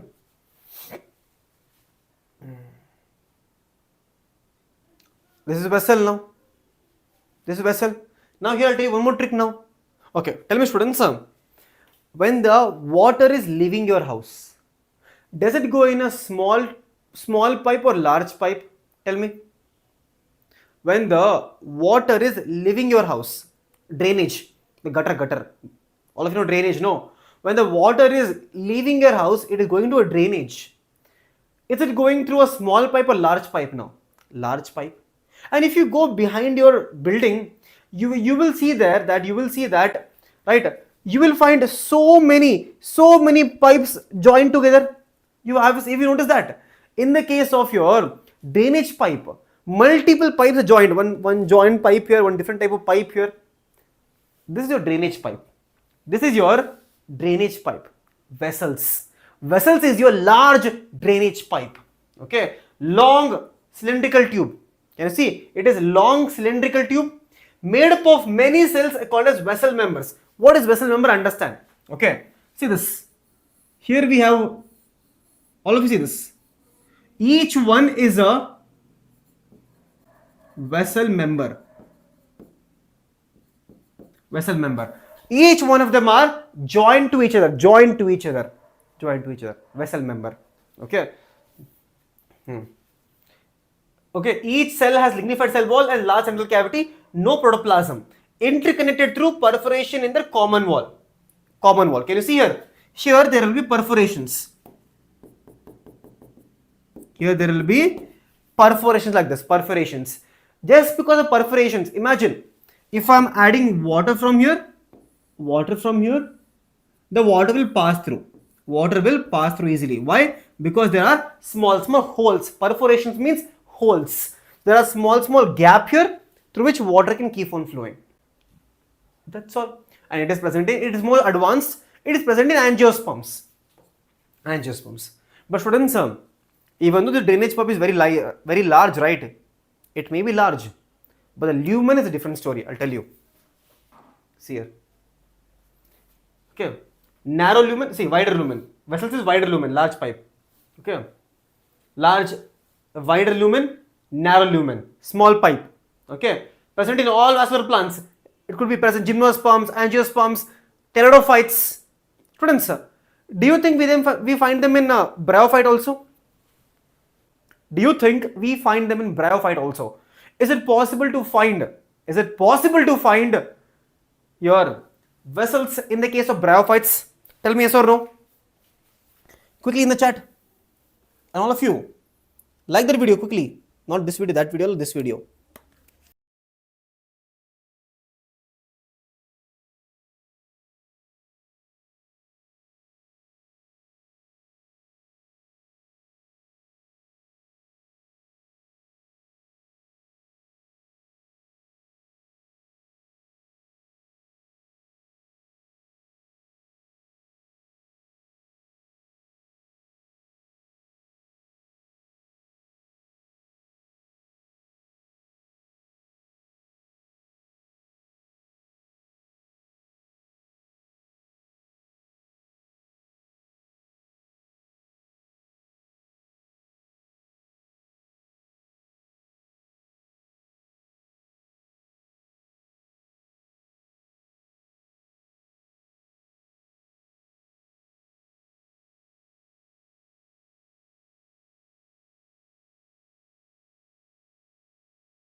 Sound check. I know. I saw. Oh my god. One emoji also, if you draw, I'll same thing only will happen. Don't worry. I think I'm audible now. Now I'll understand how many of you are actually, listening to the class. How many of you are just nodding? See this. Parenchyma is living, colon chyma is dead. No. Colon chyma is living. Wrong. Gymnosperms lack xylem vessels. See, I told you, they will lack xylem vessels, right? But the presence of xylem vessels is a character of your angiosperms. Angiosperms. Okay. So what is the answer? Option number 3. Okay. One unidirectional. All are unidirectional only. Water is coming into your house. That's all. Unidirectional. Okay.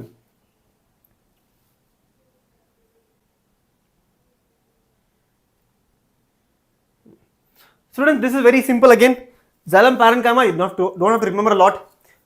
Only thing you should remember here is it is living, thin wall, parenchyma, cellulose, function is storage. Storage, that's all. Parenchyma is over. Sclerenchyma, all of you know, it's a dead. Okay, it's highly thickened walls, obliterated central lumen.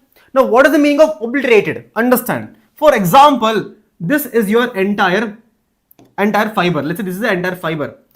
The lumen here is going to be completely filled up.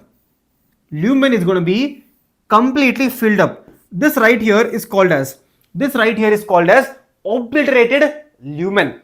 It's called as obliterated lumen. Okay. Septate or aseptate. That is, there can be certain cross wall formation here. There can be cross wall formation. If there is cross wall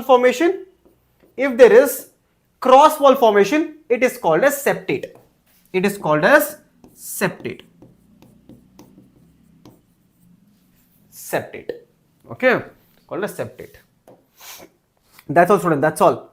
Nothing else you should know. There's something called as protoxylem, metaxylem. Very simple. Protoxylem is first formed. Metaxylem is later formed. Okay. So with that information, can I teach one small concept here, all of you? Ready? One small concept called as exarch and endarch complex. Well, listen to me very carefully.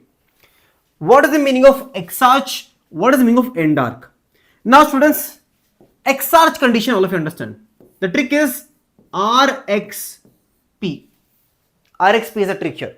What is R? R means root. X means not your X. Exarch I'm talking about. Exarch. P means what? P means periphery. Okay.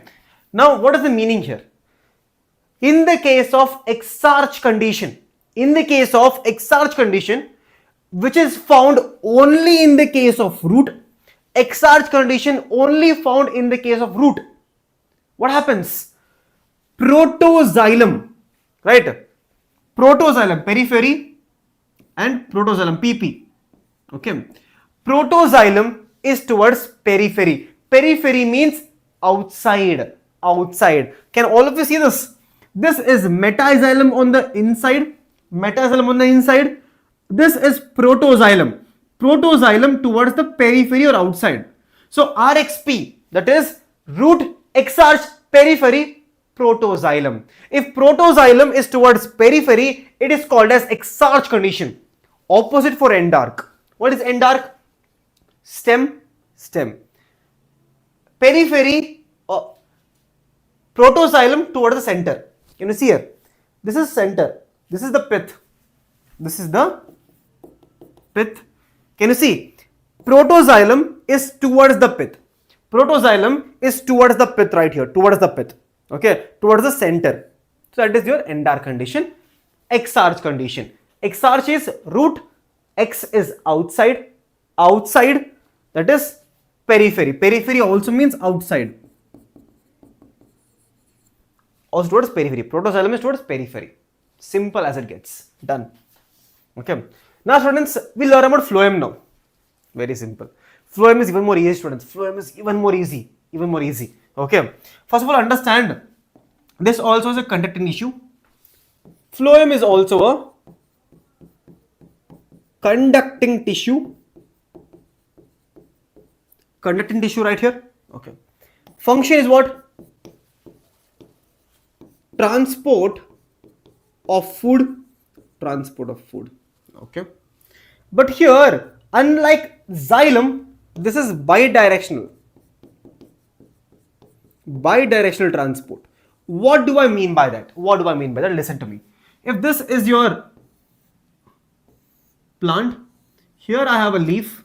Here I have a leaf. All the food or the photosynthate or the glucose produced in the leaf can be transported to the bottom, to the roots. It can be transported to the shoot also. Shoot. That is to the flower or the roots. Bidirectional flow of food is happening here. Okay. Bidirectional flow of food is happening. Someone is saying cut my hair. Okay. Now here we have sieve tube, companion cells, phloem parenchyma, phloem fibers. See, this is common. Okay. The only thing difference is going to be tracheids and vessels is gone. We have the sieve tubes and companion cells. That's all. That's all. Okay. Okay. Now listen to me very carefully, all of you. Listen to me very carefully. First, sieve tube elements. Sieve tube elements. Living. Living. Companion cells. Companion students is also living. Parenchyma is living. Your phloem fibers is non-living. It is non-living. Okay, it is completely non-living. Okay. Now what is the ratio again? Same 3:1 ratio, but the difference is in the case of xylem, 3 are dead. Xylem, 3 are dead. Here, 3 are living here. 3 are living. So please remember the difference about your xylem and phloem. Okay. Now students, here, let me teach you companion cells and sieve tube cells together. Why? Together because students, these two are called as sister tissues. Sister. Why sister? Because they fight. Not because they fight, because they help each other. How do they help each other? Understand now. Okay. How to help each other. Now before that, understand the diagram here. Where's the diagram? See this. So this is your vessel, okay? Big pipe, I told you, no? Vessel is always big pipe, small pipe is tracheid. Tracheid is small pipe, this is big pipe. This pimples you see, right? These pimples are called as what? Separate condition of pits. Okay? Pits can also be found here, pits. Bordered pits, pimples. Okay? Now see this. Xylem and this is your phloem. Now students, can you see this pink color cells? Pink color cells, they are called as companion cells. Companion cells have nucleus. They have the nucleus. While do you see this white color part, this one, elongated cells, they are called as sieve tube cells. Sieve tube cells do not have any nucleus. No nucleus. Nucleus is completely absent here. Nucleus is completely absent in the case of sieve tube. That first basic information you should know. Basic information going further. Okay. Now, let's go back to the information. See this. A long tube-like structure. Long tube-like structure. This one. Tube-like structure. Arranged longitudinally. Students are giving you the most simple points. Simple points. Okay. Associated with companion cells. Obviously. Helper. Okay. End walls are perforated in sieve-like manner, just like vessels. End walls are perforated, meaning what? Meaning is that, do you see this right here, students? Do you see right here? All of you can notice here this red color part. Let me show you one more diagram. Here. Do you see here, students? This right here is the end wall. Here. This right here is the end wall. Do you see gaps in end wall here? All of you, gaps in end wall. Yes, sir. We see gaps here. Gaps in end wall. We see gaps in end wall. That is called as perforations. That is called as perforations. Mature sieve elements has periphery cytoplasm. For example, see this. Let's say this is your sieve cell. All the cytoplasm is towards the periphery. All the cytoplasm is towards the periphery. Okay. Large vacuole lacks nucleus. So nucleus is completely absent. You might ask me, why, sir? Why? Why is nucleus absent? Because transportation of food can happen very easily. Can you see that? Transportation of food can happen very easily here. So cytoplasm towards the corner, nucleus is absent here. So we are making a large tube to transfer food. Okay. Function is controlled by nucleus of companion cell. Very important line. This person is controlling her. Older sister, younger sister. Older sister is controlling the younger sister. Okay, so younger sister does not have any nucleus, little cuckoo. Okay, no mind control, nothing to do. Only thing is cytoplasm is towards outside. Transfer. End walls are perforated. Longitudinal tube-like cell. Longitudinal tube-like cell. Companion cell. Specialized parenchyma cells closely associated with sieve tube elements. Associated. Sieve tube and companion cells are connected by pit fields present between the common longitudinal wall. Very important line. Understand this one. Understand this one. Can you see here, students? In this common longitudinal, this one here. Here also there can be certain pit fields. Here also there can be certain pit fields. Even in the longitudinal wall, there is pit fields which connects them. Okay. Last point is like the PYQ point. Here, this is the PYQ point. That is, function of your companion cell maintains pressure gradient in sieve tube. So the entire function of sieve tube is controlled by companion cell. All the pressure gradient, all the functioning, everything. This is like the switch. This is the pipe. The pipe on and off is done by the switch, that is companion cell. All the work is done by the sieve tube elements. That's all. Switch model, this is switch model or sister model. Sister model very easy to understand. Sister. Older sister controlling the younger sister. Okay. Oof.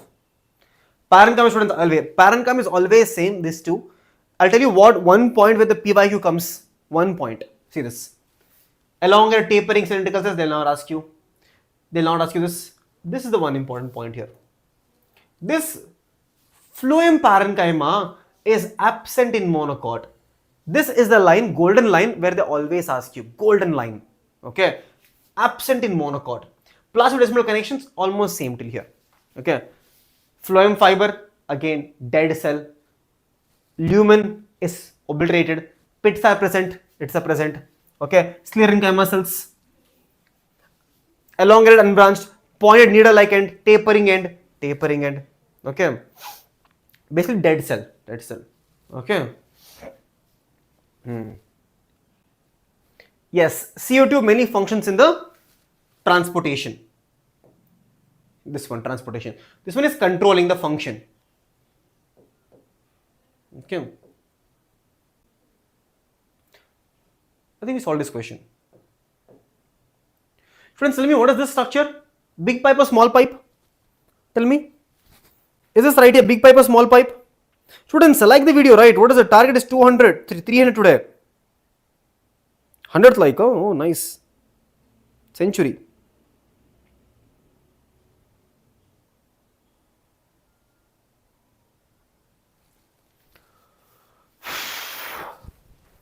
This right here is a big pipe, a small pipe with pimples.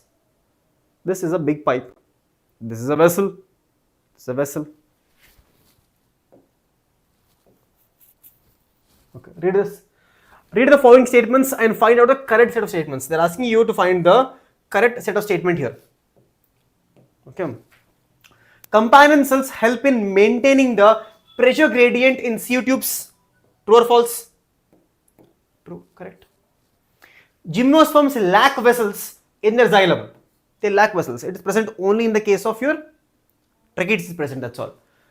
The xylem vessels are devoid of cytoplasm. Vessels don't have cytoplasm, okay, because they want to transport. Xylem fibers may be septate or aseptate. Yes. Mature sieve element in phloem possess cytoplasm, vacuoles, and nucleus. Students, tell me, sieve elements, do you think it has nucleus? No, it does not. No, it does not. And remember, students, in the case of your gymnosperms, right, they do not have this sieve cells, companion cells. They have something called as albuminous cells and sieve cells. Okay, albuminous cells they have. Okay.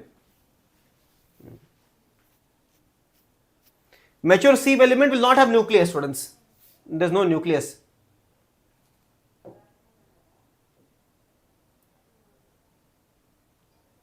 Tell me the answer. Kozalgamma cell walls are thickened at corners due to deposition of cellulose, semicellulose, and pectin. Sclerenchyma consists of lignified cell walls and perspits.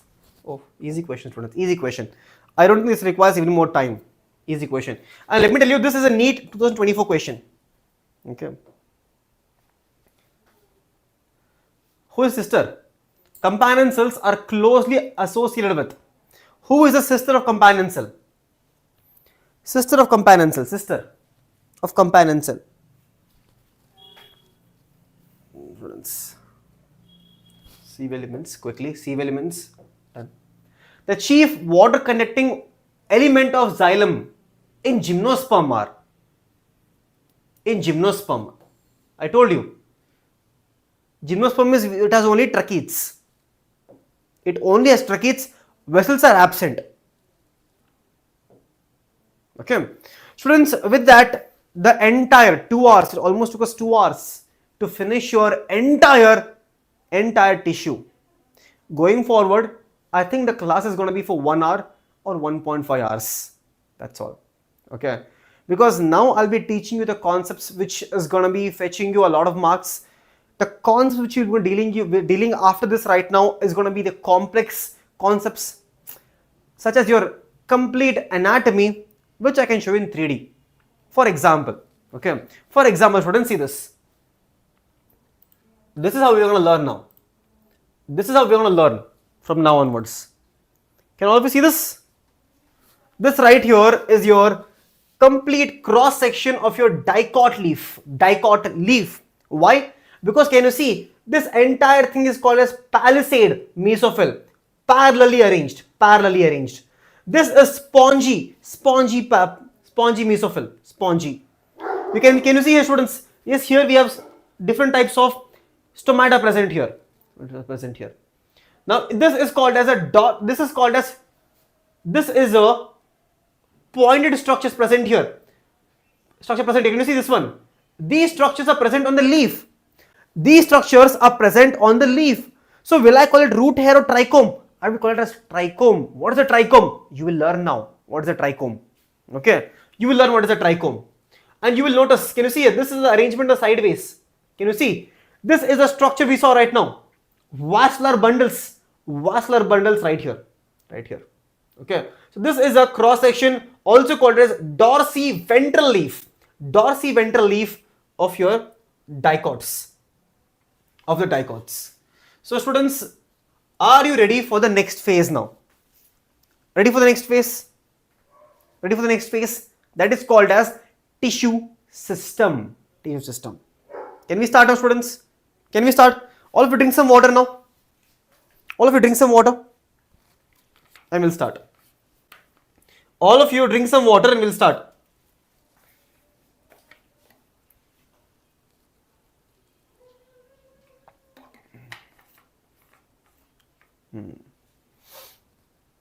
Ready? All of you ready? Can we start? Can we start now? All of you drink some water.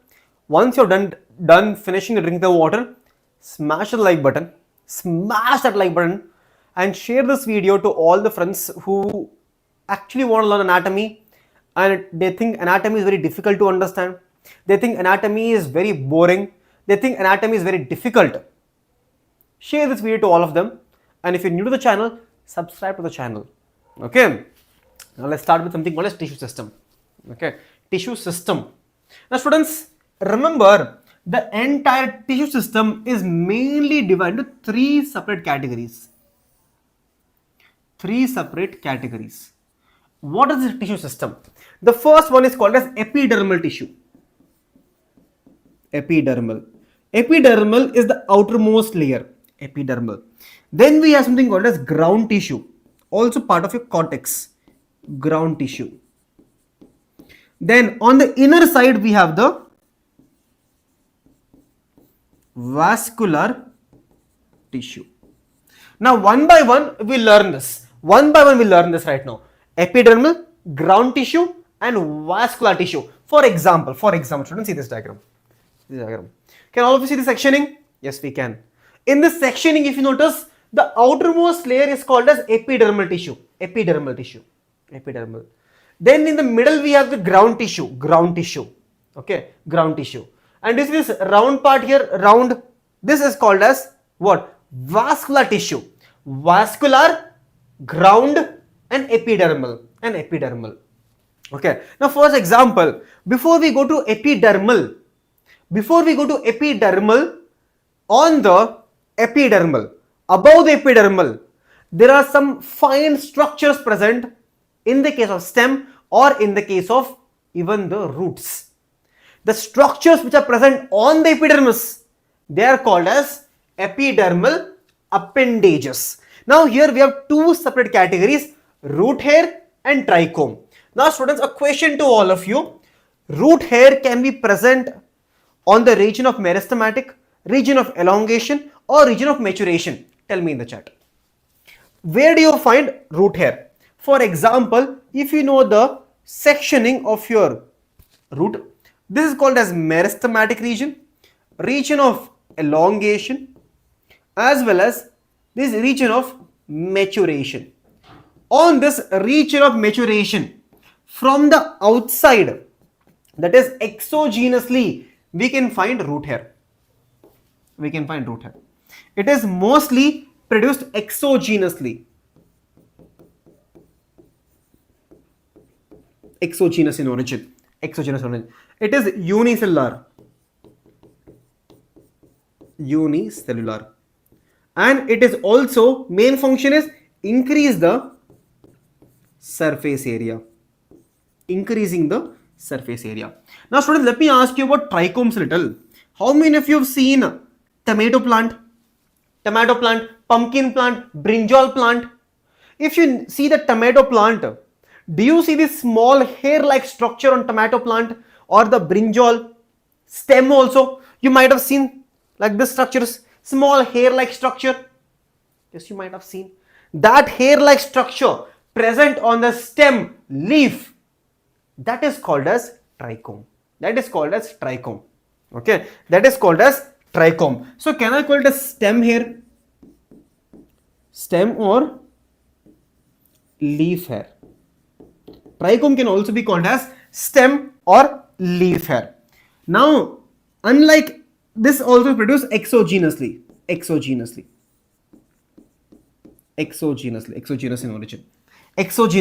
in origin. Now, unlike your root hair, which is unicellular, this can be uni or multicellular.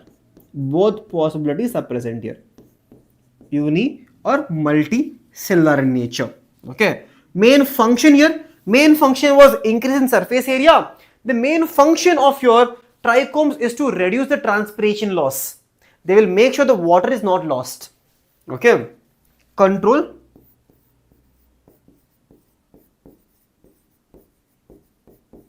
water loss. Okay. Apart from the students, some of the trichomes can be very soft. They're very soft, or they can be very hard also in some cases, or like needle-like. Okay, they can be hard. Okay, some of them can be septate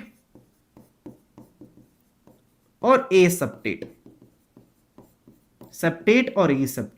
Okay, some of them can also produce certain substances. Secretory in nature. That is, they can produce certain substances. If you touch them, you get allergy. You might have seen. If you touch some of the plants, some humans have allergy. Why? Because they produce certain chemicals that can cause allergic reactions. So be very careful before touching any plant in the wild. Be very careful. Okay. Now students, before we go further, that is the epidermal appendage. Top layer done. Appendage done. Now we come to bottom layer. Okay. Septate means cross-wall formation. Septate means, for example, students, this is a trichome, right? This trichome will have certain cross-wall formation like this. Cross-wall formation. That is mainly case of multicellular conditions. Okay, multicellular condition. That is called as septate. Okay. Now students, what is the meaning of epidermal cells? Now students, can any one of you tell this, look at this diagram and tell me, in the case of epidermal cell, it is the outermost layer or innermost layer? Exogenous means it is produced on the outside, not from the inside of the cell. It is produced in the outer layer. From this outer layer we can see root hair or stem hair. Okay, that is called as exogenous. Imagine if a root hair was arising from inside somewhere like this. From inside it is coming. That is called as endogenous. That is called as endogenous. Right now it is exogenous in origin. Okay. Now students, see this, all of you. This right here, epidermal cells are the outermost cell. They are the outermost cell. Main function is protection. Main function is going to be protection here. Protection. Do you see them are barrel shaped cells? Barrel shaped cells. Barrel shaped cells can be seen there. This is called barrel. Round, round, barrel shaped cells. Do you see any intercellular space here? Any space between the cells? No. Do not find any space here. So it's going to be absent. It's going to be absent here. Okay? It's going to be completely absent. Single layer or multiple layer? This one right here, is it a single layer or multi-layer? Mostly epidermis is single layer always. Single layer.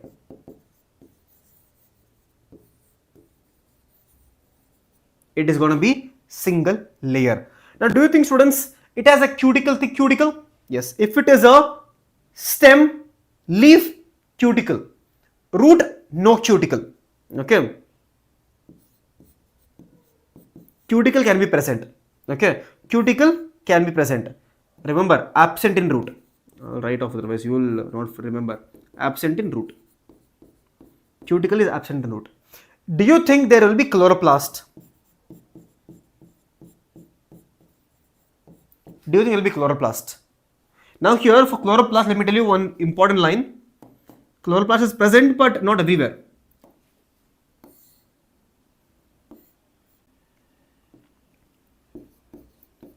Chloroplast is absent. It is absent except at guard cells. Wherever you find guard cells, right? Wherever we find guard cells, in the guard cells region we find chloroplast. For example, on this epidermis right here, we have guard cell right here. That is a stomata. For example, we find a stomata here. In this, near the stomata, we have guard cells, right? Guard cells is there. Right. So in that guard cells, there is chloroplast. But other than that, in any other place, it is absent. It is completely absent everywhere. Okay. But which type of cells are they made up of? They're mainly made up of parenchyma. Parenchyma. Okay. Mainly made up of parenchyma. So I'll repeat once again for all of you. Once again, listen to me. Outermost layer, protection, parenchyma, barrel shaped cells. Intercellular space is absent here. Single layer, cuticle is absent in the root. Present in the case of stem and leaf. Chloroplast is absent except at the guard cell. That is all. That's all. Epidermal cell. Now, for example, stomata. You might ask me, sir, what about stomata, sir? How does it look like?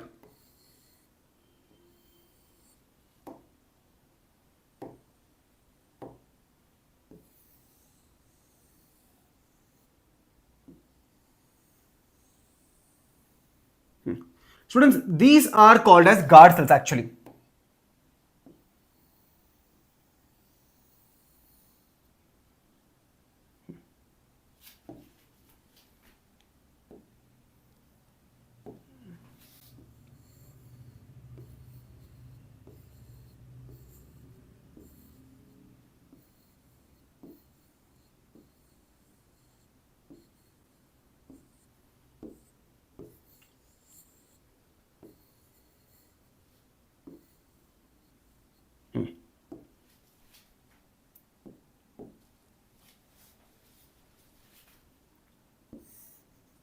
This is called as core. This is called as core. The middle part is called as core or stomatal pore.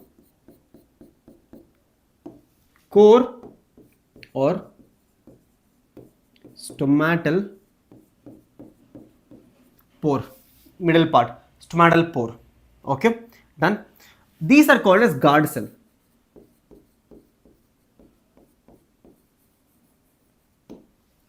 guard cell.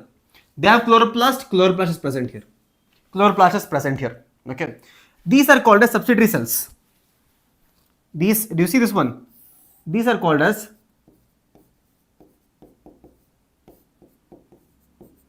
subsidiary or epidermal cell. Some form of epidermal cell. Okay. They're mainly called as subsidiary cells. These are called as subsidiary cells, guard cells, core or stomatal opening. Core or stomatal opening here. Okay. Now here students understand subsidiary cell here, stomatal pore and guard cell. All three together is called as stomatal apparatus. Stomatal apparatus. Subsidiary cell, stomatal pore, guard cell. They are called as stomatal apparatus. Now students remember, on the inner side, it is always much more thicker. The guard cells are always thicker on the inner side. Always thicker on the inner side, guard cell. Why? Because the water movement happens. To make sure they don't get destroyed by the water movement, the inner side is always thicker compared to the outer side. Okay, outer side. Okay, so the inner side is always thicker. Always thicker. Now students, this also you should remember. In the case of monocots, it is dumbbell shaped. Take this biceps. Okay, dumbbell shaped. This one is bean shaped, which you know, dicot is bean shaped. This one is monocot is dumbbell shaped. This is dumbbell shaped. Okay, dumbbell shaped here. Dumbbell shaped. Okay, nice. Now, what is ground tissue system? So epidermis is over. Epidermis is over. We learnt about epidermis appendages. We learnt about the stomata or the guard cell. Now we learn about the middle part that is called a cortex. Okay, or ground tissue system. What is part of it? All tissues except epidermis on the outside or the vascular bundles on the middle, on the inside, right? Every single tissue apart from epidermis and xylem phloem or the vascular bundle, all of this middle part, it is part of ground tissue system. Part of ground tissue system. It includes cortex, it includes the pericycle, it includes the pith. Remember students, endodermis is part of cortex only.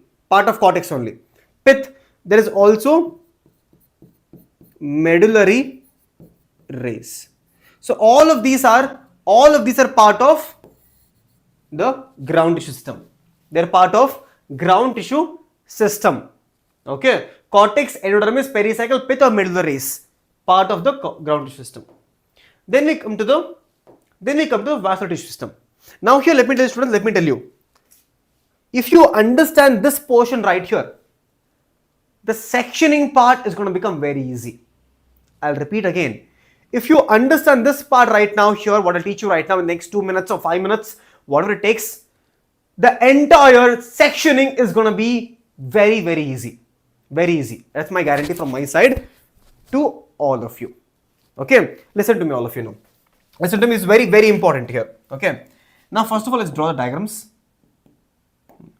Okay.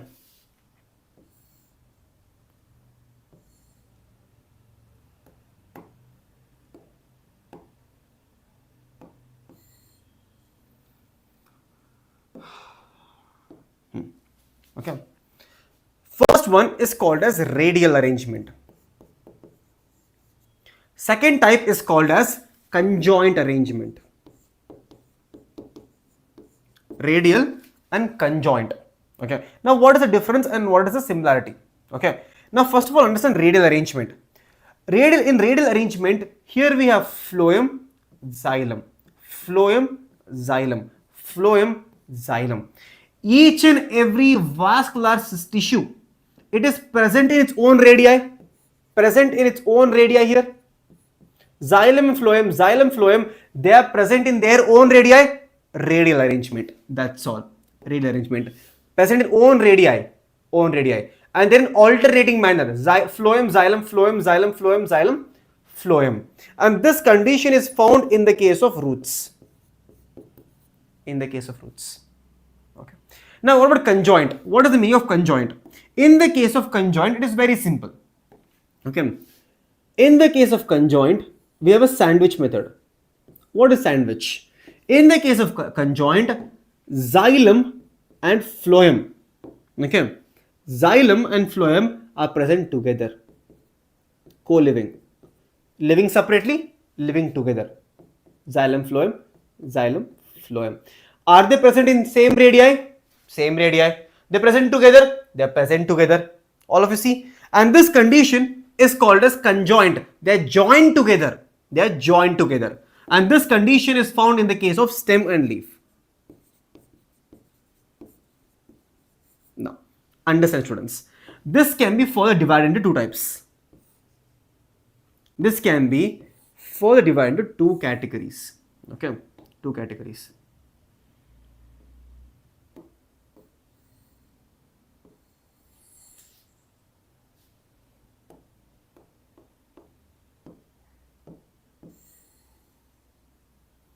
Two separate categories. Understand all of you.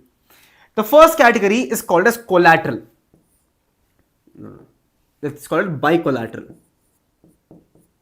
Not given in NCERT. Bicollateral. Second type is called as collateral. What is the difference or what is similarity? Understand. In the case of bicollateral, what is happening? In the case of bicollateral, okay, here phloem is present between xylem. That is, all of you see this. Okay. In the case of bicollateral, the xylem is sandwiched. Okay. One second, students.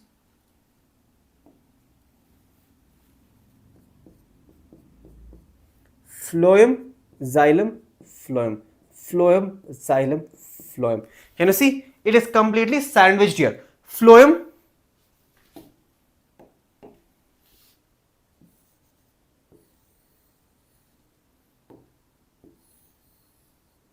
what is happening here is phloem, xylem, phloem. That is what is happening here. But in the case of collateral, what happens? In the case of collateral,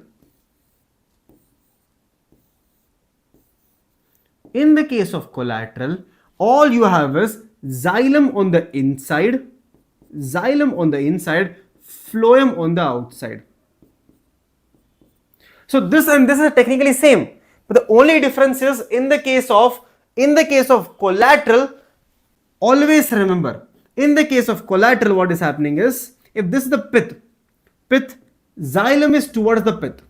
So xylem, phloem. Xylem is always towards the pith. Xylem is towards the pith always. It's the pith. Now students, this collateral, right, can again be of two types. It can be of two types. Okay. It can be again of two types. This collateral can be of two types. Okay.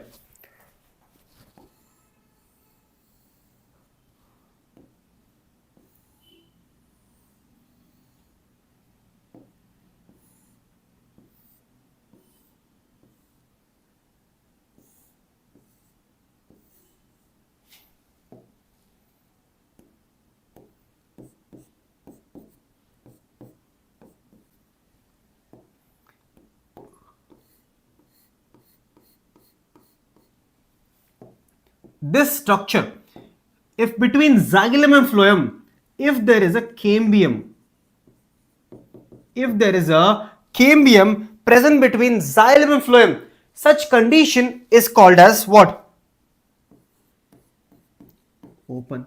If there is no cambium, it is called as closed condition. This is mainly found in the case of stem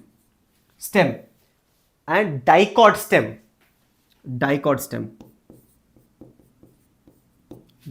And this is found in the case of leaf. Now you might ask me, sir, do you have this type of open in the case of monocot stem also? No. Why? Because this cambium is responsible for secondary growth. It is responsible for secondary growth. So in the case of monocot, since we do not have any secondary growth, we will see always monocot will always say be closed. It could be stem, it could be also the leaf. Root is always radial. So here we have radial, conjoint, bicollateral, collateral, closed, open. Done, students? Tell me done. All of you understood? All of you understood? Mita, it is needed. It is needed because it is there in the syllabus. Students, let me tell you again. Don't be like new NCERT, old NCERT, old NCERT, new NCERT.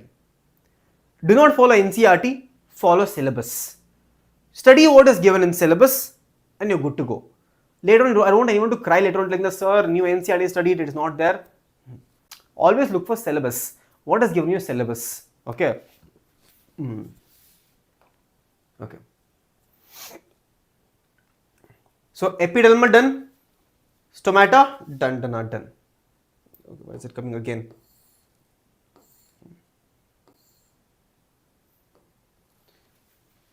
Done, students. Everything is done actually. Guard cell, subsidiary cell. All of you know apparatus, right? Subsidiary cell plus guard cell plus stomatal aperture. Stomatal aperture plus guard cell plus subsidiary cell. They make up the stomatal apparatus. Okay.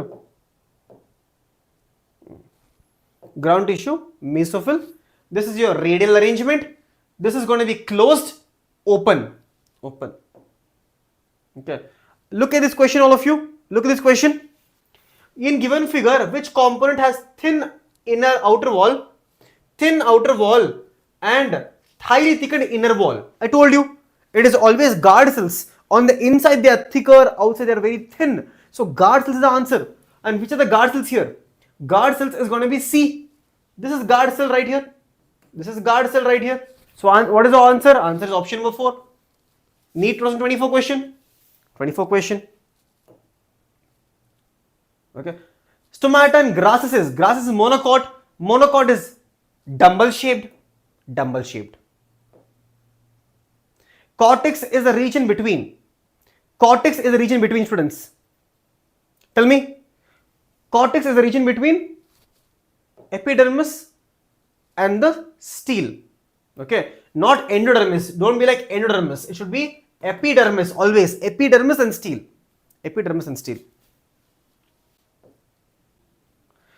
Specialized epidermal cells surrounding the guard cells are called as specialized epidermal cells which are around the guard cells. That is called a subsidiary cell. NEET 2016 question. Guards, subsidiary cell. Vascular bundles in monocot are considered closed. Why do we consider them closed, students? Why do we consider closed in the case of monocot? Tell me the answer in the chat.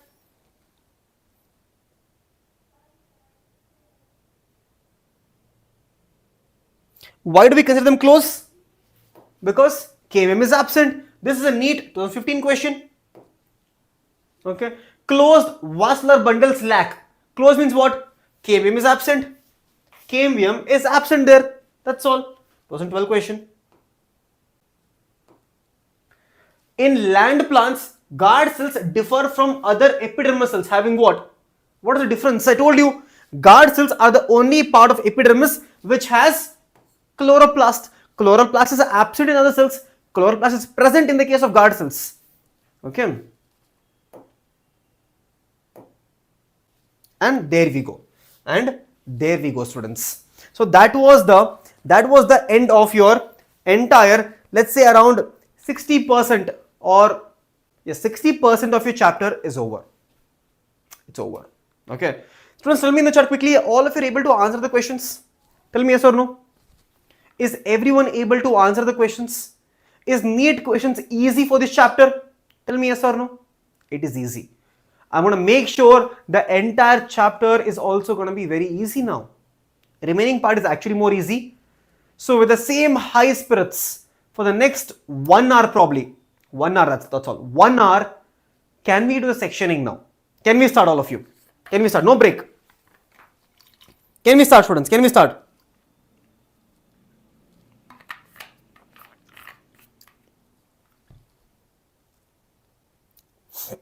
Let me add a message in Telegram also.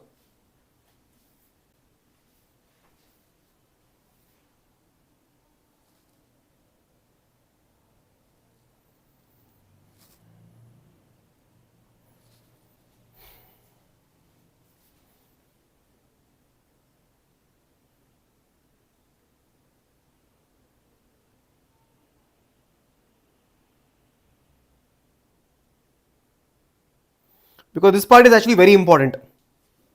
This part is very important right now, because what are we going to do next right now is whatever we have learned in this chapter, all the way from the tissues, parenchyma, collenchyma, sclerenchyma, xylem, phloem, epidermis, cortex, as well as the guard cells, the entire vascular tissue system, the entire concepts which you have learned in this chapter, it is going to be tested right now.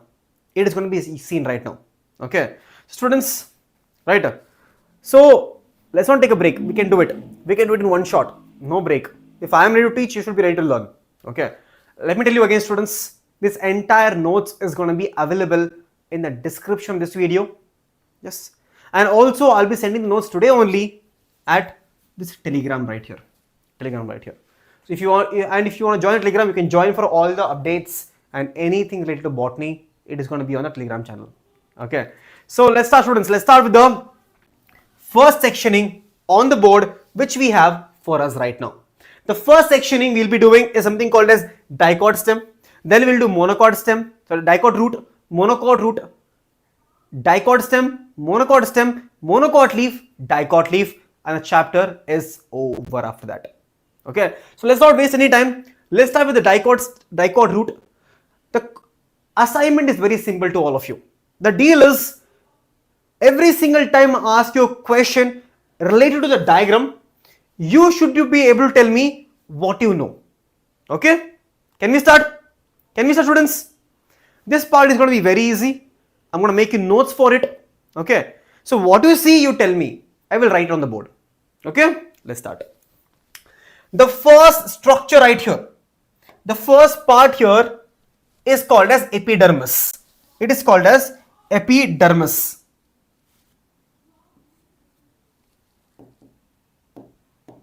The first part here, this one. This is called as epidermis.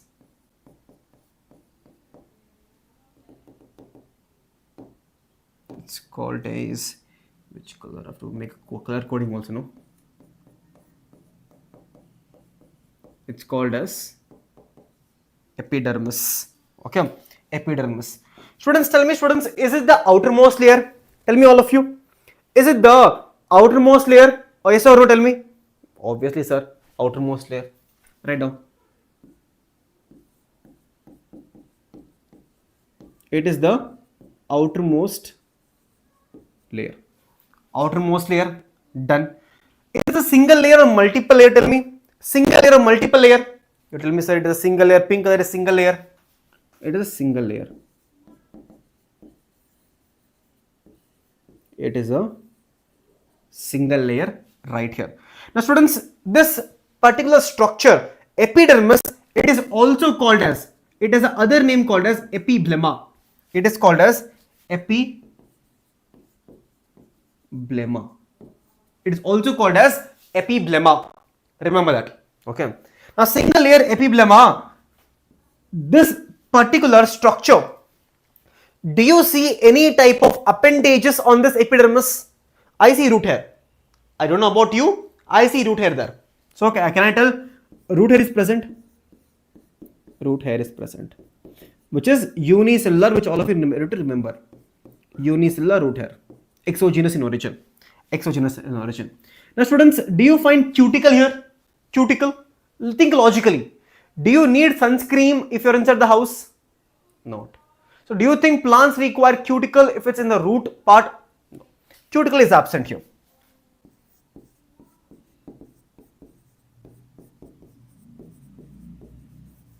Cuticle is completely absent. Now students, do you think plants require stomata here? It's underground. There is no gas exchange. There is no gas exchange. They don't need stomata here. Stomata is absent.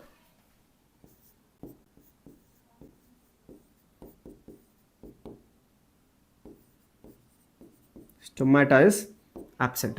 Apart from the students, do you see any type of intercellular space anywhere? Anywhere intercellular space? Absolutely not. So I do not see. ICS is completely absent here. ICS is completely absent here. And those are the points which you need to remember for epidermis. Will you remember this? You should. You should remember. Very easy points I'm making you right. This is the epidermis, and that's all is over. Now students, you need to remember the second part now. Now do you think there is a hypodermis here? No. Hypodermis is absent in the case of root actually. Hypodermis is absent here. Hypodermis is absent. Hypodermis is absent here. Now if hypodermis is absent, what do we have next layer? Next layer is called as cortex. I believe all of you are able to see cortex right here now. So next layer which we need to study here is the cortex. Cortex. Okay. Students, tell me, is cortex a single layer or multi-layer? Tell me now. Do you think cortex is single or multi-layer? Tell me all of you. It is multi or many layer? Multi or many layer right here? Multi or many layer? Multi or many layer. Okay. Now students, tell me students in the chat quickly. What is it made up of? Green color, all of you know, mostly anything which needs packaging.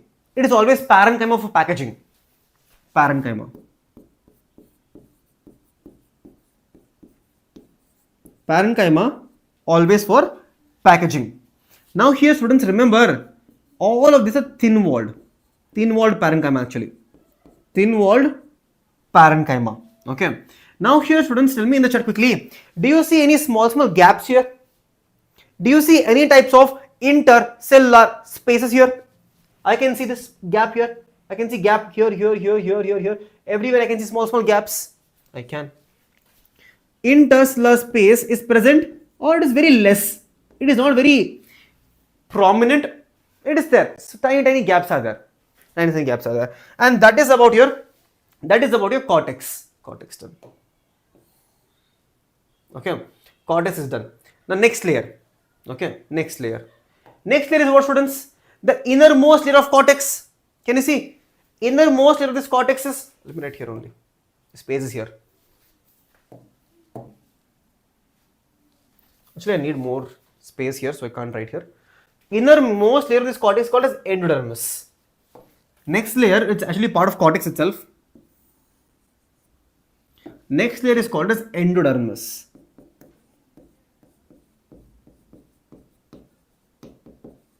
Endodermis. So can I call it as innermost layer of cortex? It is actually the innermost layer of cortex. It is part of cortex only. It is part of cortex. Now tell me students, do you think this pink color one endodermis, is it a single layer or multi-layer? Like single layer, sir. Can you see?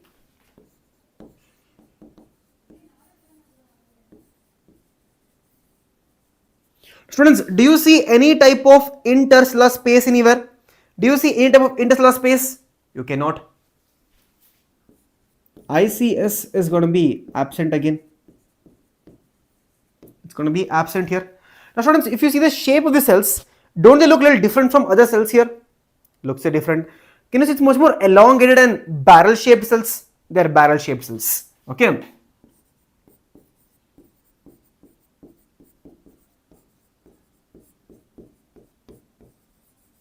They are much more barrel shapes. I'll draw the diagram for you. Something like this. This is called as barrel. Can you see students? These are called as barrel shaped cells. These are called as barrel shaped cells. Can you see? They are called as barrel shaped cells right here. Barrel shaped cells here. Okay. Now students, let me tell you, this endodermis right here, right, which is part of your cortex, it acts as a checkpoint. Now what do I mean by checkpoint here? before the entry, before the entry of any type of, before the entry of any type of molecule inside the main vascular tissue, right, or any molecule, this will make sure anything harmful is not entering. So it is a biological checkpoint. Biological checkpost.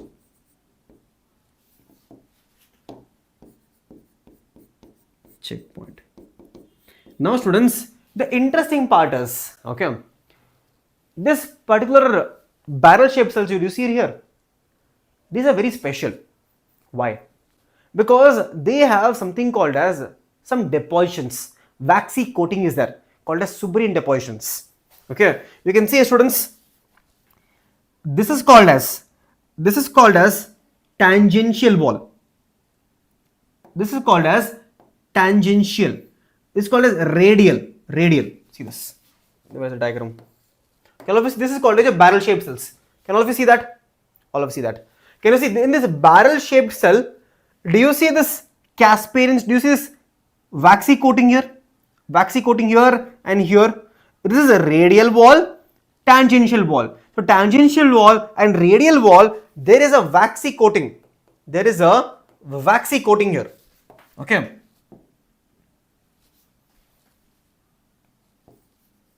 That is water impermeable. Water impermeable suberin. This suberin right here, students, this suberin right here is waxy material. Suberin is the waxy material. Okay, material.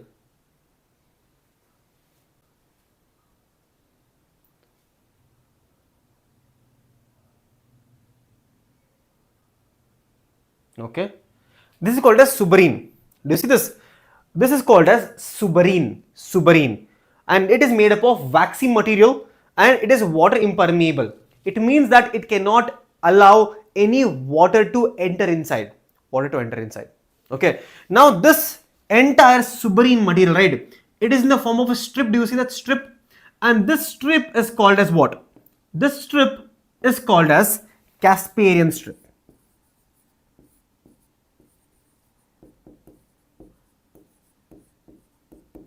Casparian strip.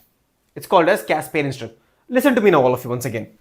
If you see this coating here, all of you can notice here, this is called as Casparian strip. Casparian strip. Here, Casparian strip.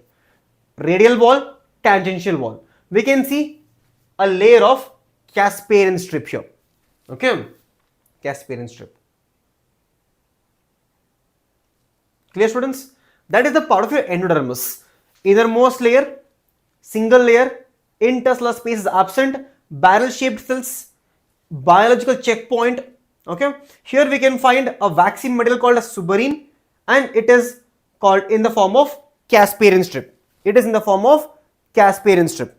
Clear, students? Clear? Clear, students, all of you? Yes?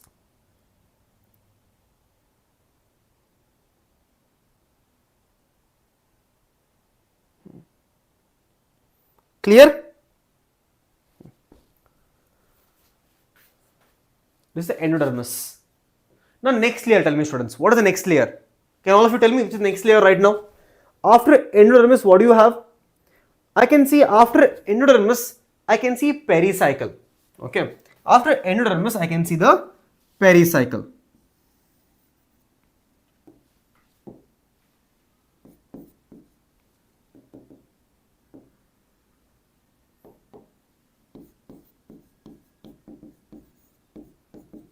I can see the pericycle. Now, what is about this? What is up with this pericycle, students? Now, if you notice very well here, this pericycle is actually few layer. It's not just one layer, it is actually a few layer. So it is a few layer. Pericycle is actually few layer. Okay, few layer, thick walled parenchyma. Few layer,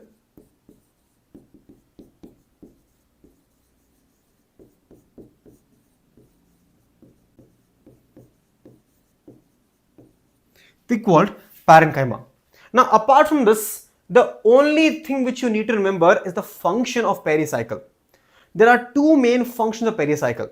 The first function is initiation of lateral roots, and the second main function is taking part in the secondary growth. Okay, the two main functions here. The two main functions is, the first one is, students, first one is, right, initiation of lateral roots. Initiation of lateral roots is the first function. The second main function is growth of vascular cambium. Growth of vascular cambium during secondary growth. During secondary growth. That is your pericycle. That's all is pericycle. Nothing more than that. Nothing more than that. Pericycle you need to remember. Okay. That's all is pericycle. Okay. So pericycle, endodermis, hypodermis is absent, so cortex and epidermis. I'll give you a recap one more time later on. Now, students, what is the next layer of pericycle now? After pericycle, we mainly find the vascular bundles here. After pericycle is over, we find the entire vascular bundles on the inner side now. Okay. So next part here is the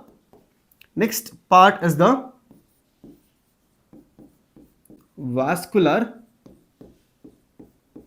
bundles. Now the thing here is, you already, all of you know. Now this vascular bundles, students, how many do you see? 1, 2, 3, 4.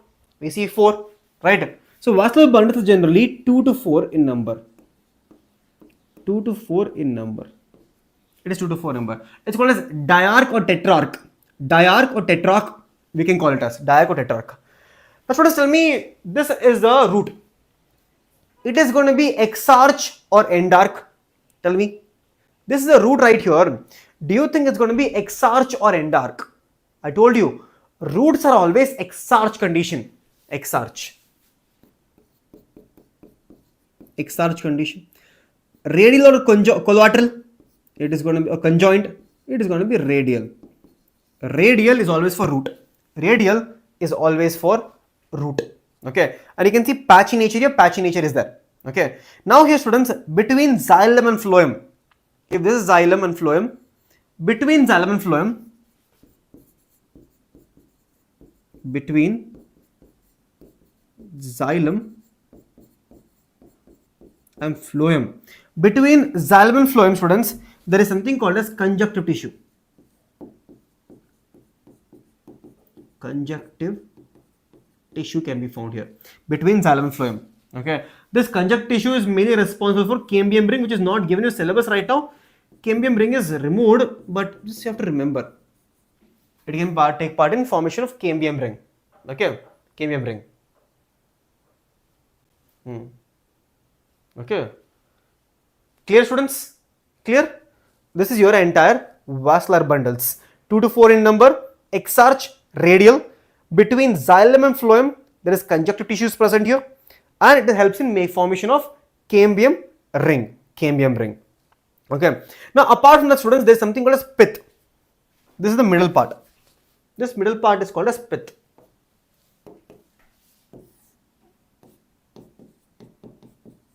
The pith here is actually very small. That's all. Pith is very small. It can also be called as inconspicuous. It can also be called as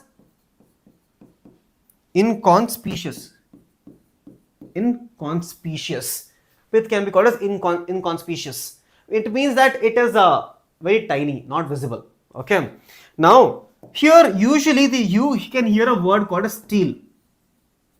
Steel means not stealing. The meaning of steel is very simple, students. Do you see here? Pericycle here. Pericycle. Okay, write off. What is steel?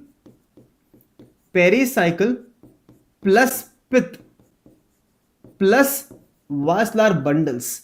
That makes up the pith. That makes up the entire pith here. Okay. Now I'll give you a recap of entire thing, students. You'll get a better understanding. Okay. See, first of all, we have the dicot root. Epidermis, outermost layer, single layer, root hair can be found there. Cuticle is generally absent here because it is a root. Stomata is absent, intercellular space is absent here. Then we have the hypodermis is absent, cortex is multi-layer, parenchyma, thin-walled, it's absent. Okay, present or very less. Endodermis, innermost layer of the cortex here, entire endodermis, this part, endodermis, pink color one. Okay, ICS is absent, single layer and barrel-shaped cells, biological checkpoint, and we can find suberine depositions here, which can help in Caspian strip formation. Okay, vaccine material. Pericycle few layer, thick-walled parenchyma, two main functions: initiation of lateral roots, growth of vascular 𝐂𝐤 during secondary growth. Then you have vascular bundles, exarch radial, between xylem and phloem there is a conjunctive tissue, 2 to 4 in number, diarcho-tetar condition. Okay.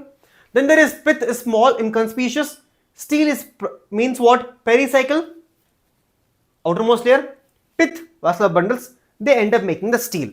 So there it is, students, that is your entire dicot route. Entire dicot route.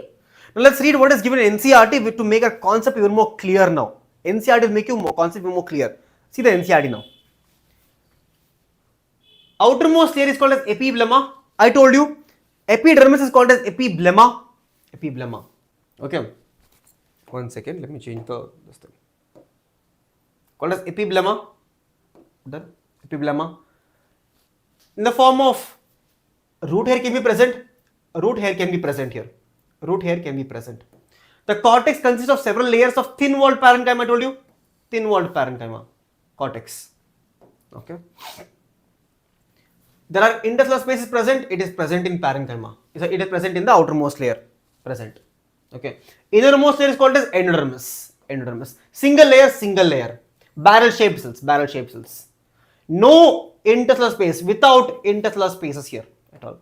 Radial and tangential wall. There is something called as depositions. Water impermeable material called as suberine. Suberine depositions. In the form of Casparian strips. Endodermis. Okay. Few layer parenchyma cells refers to as pericycle. Function, initiation of lateral roots, I told you, or formation of vascular cambium during secondary growth. Pith is very small or inconspicuous. Inconspicuous pith is very small or inconspicuous. Have we covered every single point to point of NCERT, students? Tell me. Have we covered every single point to point about your NCERT? Point to point? Yes. The pith is small. Parenchyma cells lie between xylem and phloem is called as conjunctive tissues. Conjunctive tissues. There are 2 to 4. 2 to 4 xylem. Yes. Phloem is patches. Phloem patches can be seen here. Okay. See later, cambium ring develops between the xylem and phloem. So between xylem and phloem, cambium ring will develop. How many of you remember this? Here we learned in the starting. Between xylem and phloem, here also cambium ring. Cambium ring. This entire thing is called as cambium ring formation. Cambium ring formation. We learned it here. Cambium ring formation. Okay. Now, all tissues on the inner side of endodermis, pericycle plus vascular bundles and pith, all three together make up the stele. So we have covered every single point of your entire dicot route. If you understood dicot route, the dicot route, monocot route is going to be child's play. It is very, very easy. Because dicot route is more special because it has more information. Monocot route, not so much.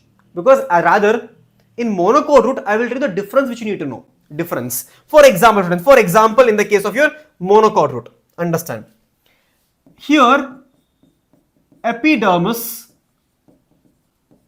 cortex, and pericycle. It's almost same. It is almost same. There is no major difference in epidermis, cortex, and pericycle. No major changes with respect to monocot and dicot. No major change. The main change comes in the vascular bundles. As a matter of fact, students, how many xylem do you see here? Xylem. 1, 2, 3, 4, 5, 6, 7, 8. 1, 2, 3, 4, 5, 6, 7, 8. Can I call it as more than 6? More than 6. So can I call it as polyarch condition? Polyarch condition it is. Polyarch condition. More than 6 xylem bundles. Apart from the students, again, it is exarch. It is a root. Exarch. It is going to be radial. But it is going to be closed. Why closed? Because it is a monocot. In monocot, no secondary growth. No secondary growth. Okay.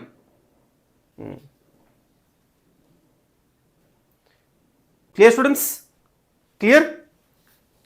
Closed condition here. Closed condition. Polyarch condition.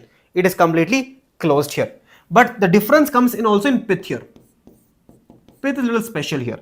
Pith is large pith here. Large pith. Large, we can call it as well developed. Well developed pith. Pith is very well developed. Okay. See this, all of you. Epidermis, cortex, epidermis, all of it same. Okay. As compared to dicot root, which have a fewer xylem bundles, I told you. There are usually more than 6 polyarch condition in the case of your monocot. Okay. Pith is very large pith, well developed. Okay. Monocot roots do not undergo secondary growth. So if there is no secondary growth means it is a closed condition. It is completely closed condition. Clear, students? No cambium, obviously. Closed means no cambium. Closed means no cambium at all. Closed means no cambium at all. Monocot root, done. Done. I hope it is visible to all of you. If it is not visible, let me read this.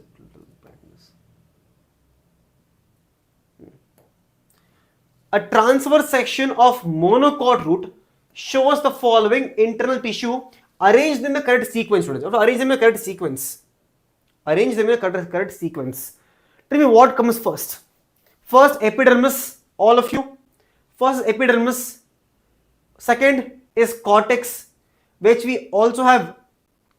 Cortex also has endodermis. Last part is endodermis. Then what do we have? Then we have the pericycle. Last is pith. So it is going to be what? It is going to be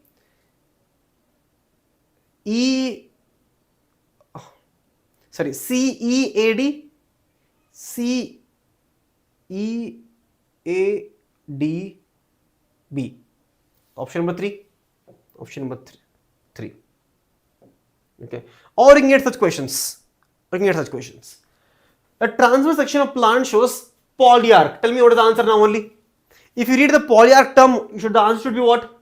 Polyarch term means monocot root. If you do not know monocot root, if you don't know polyarch, you can confirm by radial. Radial and exarch is always with respect to root. So can I immediately cross stem everywhere? Stop. So only thing which you need to know, understand is polyarch means monocot.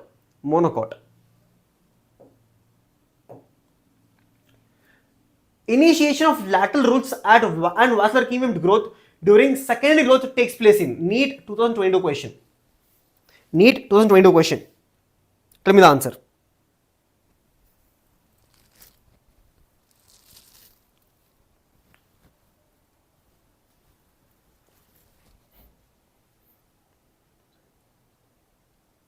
Tell me the answer. It is going to be pericycle. Initiation lateral roots. Now, in dicot root, it says dicot root. Vascular cambium originates from. Oh, this is students. It is part of actually your second growth. It is not given. Don't worry. If you don't know this one, don't worry. It is part of secondary growth actually. Now, see this question now. Casparian strips occur in. Casparian strips occur in. Casparian strips occur in. Where do you get Casparian strips? With superinterpositions. Endodermis. So with that, students, with that, your entire root is over. Now we come to stem. Students. So let's start with the stem, shall we? SWOT, it is going to be option number 4 because Casparian strip, I told you, Casparian strips are basically what? They're made up of suberin. Suberin are found where? They're present tangentially, radially on a barrel shaped cells called as endodermis. Okay. Now, students, can we start stem now? See, students, let me tell you, stem is again very simple. Stem is again very simple. Even the leaf is more simple. Leaf, nothing is their leaf. Okay. Stem is going to take more time with respect to cortex here. If you can concentrate for the next 15 minutes, you can understand the entire dicot stem and you will be very happy. Let me tell you that. You will tell me, thank you so much, sir. You made anatomy so easy.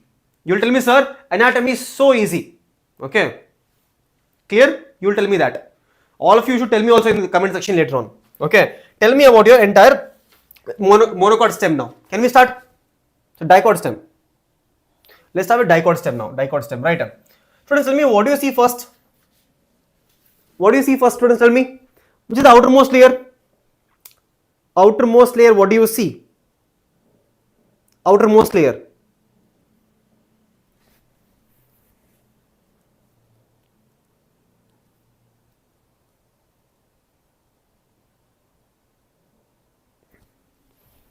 Tell me, students, what is the outermost layer here?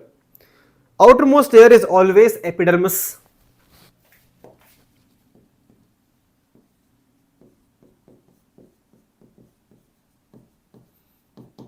Epidermis is the outermost layer.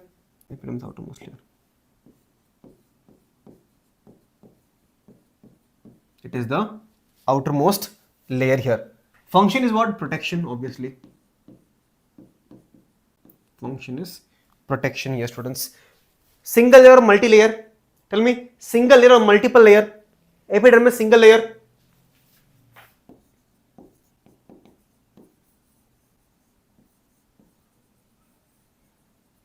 It is single layer right here. Single layer. Now here, students, in the case of your epidermis, do you find any type of appendage? Look at that. Tell me, do you find any type of epidermal appendage? It could be hair or anything like that. Do you see that? I see. Epidermal hair.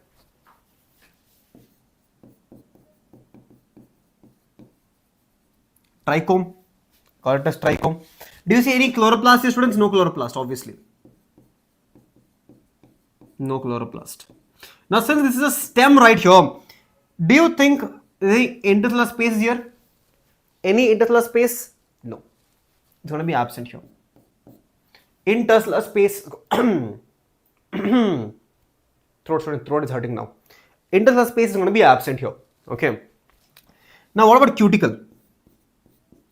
Do you find cuticle here, students? Cuticle is a little tricky because in certain stem it can be present. In other cases, it is absent. Cuticle is a little tricky. Cuticle, very tricky it is. Now, what about in the case of your stomata? Do you find stomata here? Again, a little tricky. Some of them will have stomata, some of them will not have stomata. A little tricky for stomata also. A little tricky because some of them can have cuticle, some of them do not have cuticle. That is your epidermis. NCR doesn't tell you a lot, but you can make from this information. Okay. Now, students, what is the next layer called as? The next layer is called as, students, next layer is called as cortex, or your ground tissue system is your entire ground tissue system. The entire ground tissue system. Now, this is divided into 3 subzones. 3 subzones. For example, the first one is called as hypodermis. Hypodermis. Second layer is called as cortical layer. Cortical layer. And eithermost is called as endodermis. Endodermis. Eithermost is called as endodermis. Okay. Okay. Clear? Clear, students? I'll drink some water. Water is missing now. Okay. Now what we need to do here is we will understand each one of them separately here. Separately. Okay. Each one of them will understand separately. For example, For example, students, let me take a small empty slide. First, we'll understand the hypodermis.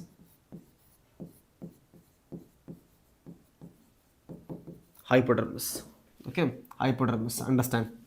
What is it made up of? I told you, students, it is a stem. Hypodermis is made up of what? 𝐂𝐤.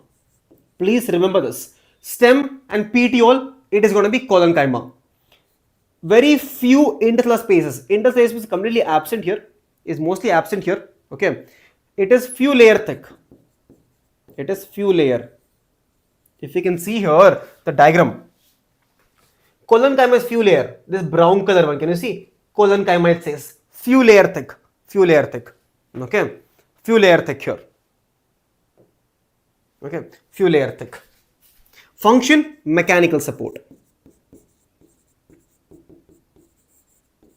Function is mechanical support in general. Mechanical support in general. Sometimes it can also be photosynthetic because it's living, right? 𝐂𝐤, it is can be photosynthetic in nature also. Photosynthetic nature also. Hypodermis. Second layer is called as cortical layer. Second layer is called as cortical layer.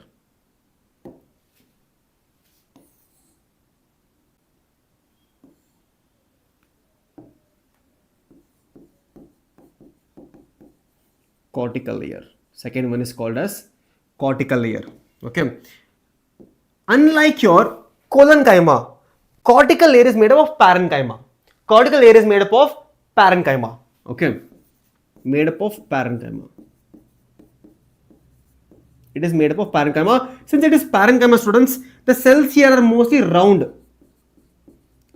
thin walled. Since the parenchyma, round and thin walled here. And here we find ICS can be present here because it's parenchyma. Usually parenchyma in the cortex region, intercellular spaces are present here. If you see the diagram also, can you see here? In this parenchyma, we can see small gaps also. Okay, parenchyma. Now, innermost layer is called as endodermis. Innermost layer is called as endodermis right here.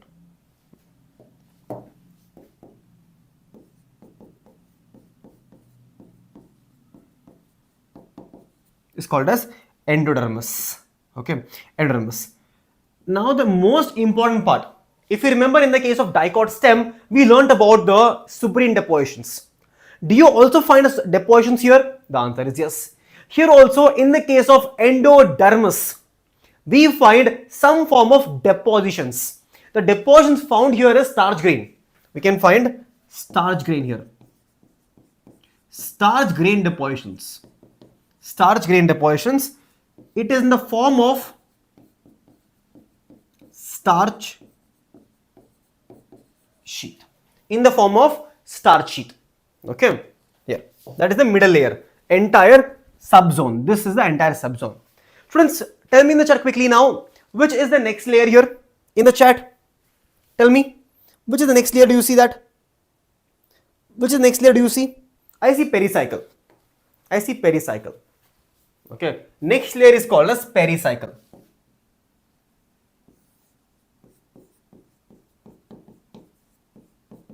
It's called as pericycle. The students, the thing about pericycle is, okay, they are called as, it is on the inner side of endodermis. Inner side of endodermis.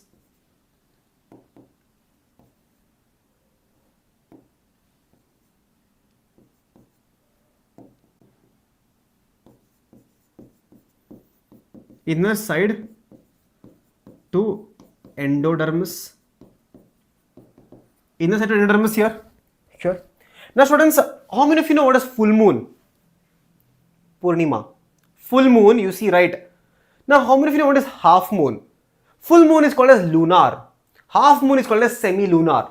For example, this is a full moon. This is called as half moon. The half moon is also called as semi-lunar. Now can you see the shape here? The shape here is semi-lunar. All of you see that? Yes, we can. It is called as semi-lunar. Semi-lunar shape. Semi-lunar shape. But if you see here, students, if you see here, it is much more wavy. Can you see? The entire pericycle here is much more wavy here. Much more wavy. Okay. So it is almost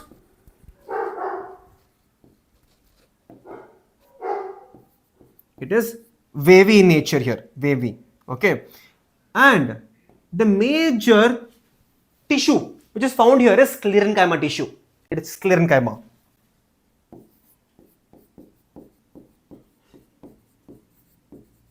We find sclerenchyma here. That is about your pericycle. Semilunar, inside your endodermis, above phloem. Can you see it's above phloem? Above phloem, sclerenchyma, entire thing, and wavy nature. Wavy nature. That's it. Talking to the moon, Bruno Mars. Nice. That is pericycle. Now, what is the inner to the pericycle? Inner to the pericycle is mostly the vascular bundles. The entire thing is called as the vascular bundles here. Okay. Entire thing is the vascular bundles. Okay. In vascular bundles, students, the first thing which you notice here, if you notice this one, this entire thing is your sectioning. If you notice here very clearly, doesn't it look like a ring arrangement? Entire thing is a ring. Yes, it is a ring. Okay. So this entire thing is called as a ring arrangement. Okay, ring arrangement.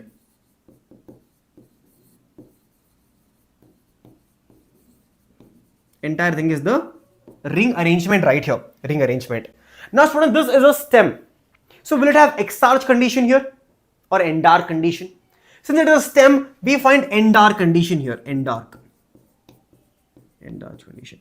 Now, students, tell me in the chat quickly. This is radial or conjoint?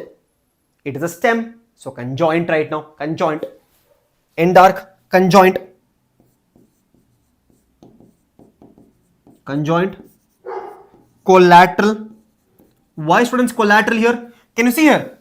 Towards the pith. We have xylem is towards the pith. Xylem is towards the pith here. Xylem is towards the pith. Yes.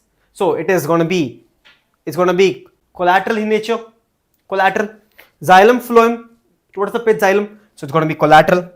It's going to be endarch. Now, do you see cambium here? Do you see cambium, students? I can see cambium here. I can find cambium here. So if you find cambium here, will it be closed or open? Tell me, chat, will it be closed or open? It is going to be obviously open then. It's going to be open because we find cambium here. It is going to be open. That is your vascular bundles. You see, you write. You see, you write. Okay. Vascular bundles. Now here, students, between xylem and phloem. Can you see here? Between xylem and phloem. Can you see here? Between xylem and phloem, there is something called as medullary race here. We can find medullary race between xylem and phloem. Here, between xylem and phloem, we can find medullary race. This medullary race helps in conduction actually. It also helps in conduction. Conduction of minerals, it can be organic acids or water. Here, medullary race. Apart from this, students, the only thing which you need to understand is the pith. Remaining is the pith. Here, this part here. Parenchyma, made up of parenchyma. Pith is made up of large, we can find into the space, and it is made up of parenchyma. It is large. ICS is present here, made up of parenchyma. Okay, made up of parenchyma. Okay. Students? Okay, students, clear? This is your pith, and with that, dicot stem is over. With that, dicot stem is over actually. Right? So I'll give you a quick recap. Okay. So this. First is the epidermis, outermost layer, protection, single layer, trichome, no chloroplast. ICS is absent, trichome, cuticle can be present, stomata can be present, cannot be present. Then we have ground tissue system. Hypodermis, cortical layer, endodermis. Hypodermis, collenchyma, parenchyma, starch chain here. That is your hypodermis, mechanical strength, photosynthetic in nature. Round interstitial space is present here. Starch grain, starch sheet. Then we have pericycle, semilunar, wavy in nature, sclerenchyma. Then we also have cambium is present here. Cambium is present, that's why it's open. Collateral, conjoint, endarch, ring arrangement. That is your entire vascular bundles. Pith is very large. Okay. So all of these are basic information which all of you can learn. Okay. All of these are basic information which you can easily learn from the diagram. from the diagram. Okay, see here, NCERT you see, and then you tell me if we miss out any point. Okay, see this, all of you. Okay, first is epidermis, outermost. Epidermis is the outermost layer. Okay, then what do we have? Trichomes can be present. Trichomes are present here. Trichomes are present. Okay, a few stomata can be seen here. Okay, 3 subzone in cortex, 3 subzone. Outermost is called as hypodermis, consisting of few layer of collenchyma cells. Okay, just below the epidermis, which provides mechanical strength to the young stem. Cortical layer, second one. See, cortical layer is second one. Cortical layer below the hypodermis. Okay, round thin-walled parenchyma cells. Okay, innermost is called as endodermis. Main function is starch sheet. Next one is pericycle. Okay, pericycle. Semilunar patches of sclerenchyma. Okay, there is medullary race, I told you, between xylem and phloem. Between the vascular bundles, there are medullary rays arising out. Okay, ring arrangement, very important line. Ring arrangement. Dicot stem is ring. Remember that. Okay, it's a character of your dicot stem. It is conjoined, open, and endark protoxylem. Also, you should write open also, and collateral. See, large number of round parenchyma cells with large intercellular space occupies the central pith. Pith is large parenchyma cells and intercellular space is present. Every single point of NCERT written down in points to make a better understanding. And that's all. That's all is your entire dicot stem. The only thing which you need to remember there is the ring arrangement. What is semilunar pericycle? 3 sub-layers of your entire cortex. That is going to be a cortical layer, endodermis, as well as hypodermis. Epidermis, all of you know. And with that, entire dicot stem is over. We are only left with monocot stem now. Monocot stem is actually even more easy. Or usually, because monocot is generally almost similar, but here you need to learn a few extra points here. For example, here epidermis is going to be the same. Epidermis is same. Here, in epidermis, do you find cuticle? You find cuticle. Okay. Do you find cuticle here? Cuticle is present here because it's a stem. Cuticle may be present here. Stomata may be present, may not be present. Okay. Students, tell me, if stomata is present here, will it be bean shape or will it be dumbbell shaped? Tell me in the chat. If stomata is present here, will it be bean shaped or dumbbell shaped? Answer is dumbbell shaped. Why? Because it is monocot. Dumbbell shape. Okay. Next is hypodermis. After epidermis, hypo means below. Hypodermis is around 2 to 3 layers here. But since it's a monocot and collenchyma is absent here. So what is it made up of? This hypodermis here, since collenchyma is absent, it needs mechanical strength. It relies on sclerenchyma. Sclerenchyma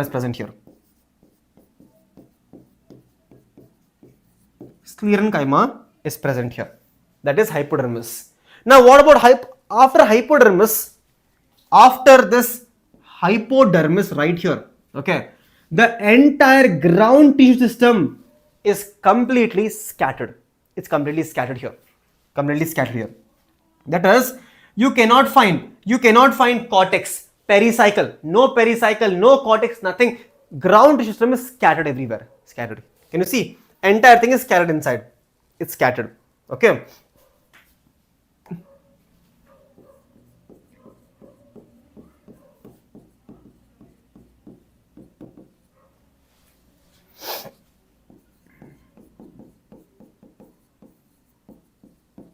It is not differentiated.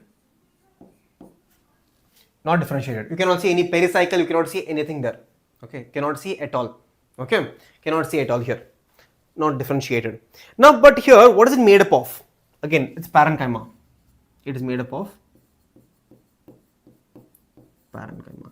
Now, here, students, a small observation here. Okay, about the vascular bundles. Okay, a small observation here of vascular bundles. All of you see these vascular bundles? We see them. Okay, now students, listen to me very carefully. Very special observation here. Okay.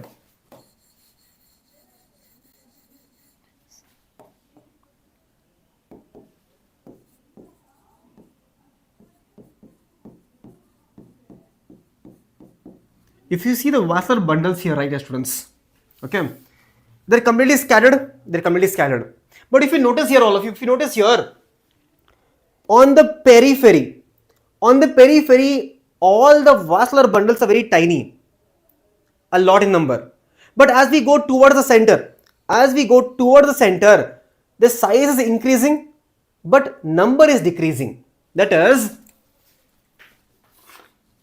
on the outside, they are more in number. Outside, more in number, but small size. Okay. Inside,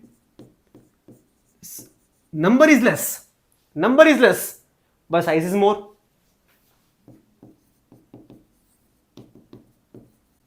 Size is more here. Size is more. So that is the thing about entire scattered vascular bundles. Scattered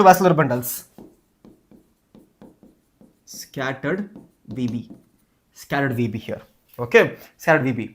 Now, students, if you see each vascular bundle, right? If you see each vascular bundle is conjoined. Why conjoined? Because it is stem. So conjoined. Okay, conjoined. Collateral. It is going to be closed. It is going to be closed completely. That is very important, because unlike your dicot, there is no secondary row here. Okay, it's going to be closed. I cannot see any doubt. Okay, you cannot see any doubt here. Okay, it is going to be completely closed here. Okay, now students, apart from that, right, if you look closely,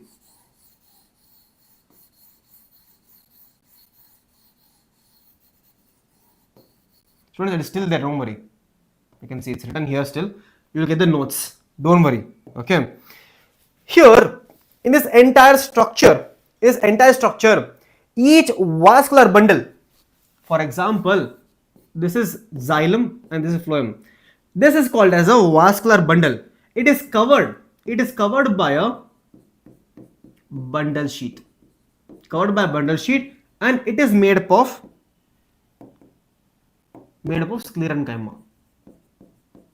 It is made up of complete sclerenchyma. Now, apart from that, students, only KCET application is only for Karnataka students. But if you want a seat in Karnataka, if you want to get a government medical college in Karnataka, better fill it now only. Later on, if you want even to get admission in Karnataka, you cannot.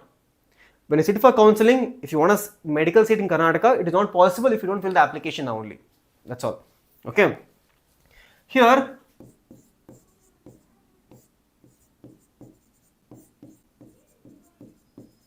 phloem parenchyma is absent. Apart from this line here, where multiple PYQ is going to ask you, this is a more PYQ line. If you look closely in this entire vascular bundles, do you see these tiny blue color dots here? Blue color dot. That is called as water cavities. Water containing cavities. So water containing cavities are present here. They are present here. Okay. Now, see all of you, what we learn here? We learn that epidermis, cuticle can be present, stomatic can be present. Hypodermis, 2 to 3 layers is made of sclerenchyma. Then we learn that ground tissue is not differentiated, though it is made up of parenchyma. Right. Here, intercellular space can be present. Okay. Vascular bundles is scattered here, scattered completely. Outside more, small size, inside less, size more. Conjoined collateral closed. Bundle sheet can be present here. Scleran chymatus. Phloem parenchyma is absent, water containing cavities, and that's all. More than this, students, more than this, they will never ask you any type of question. Nothing will come. See this, for example. For example, see this, all of you. Okay.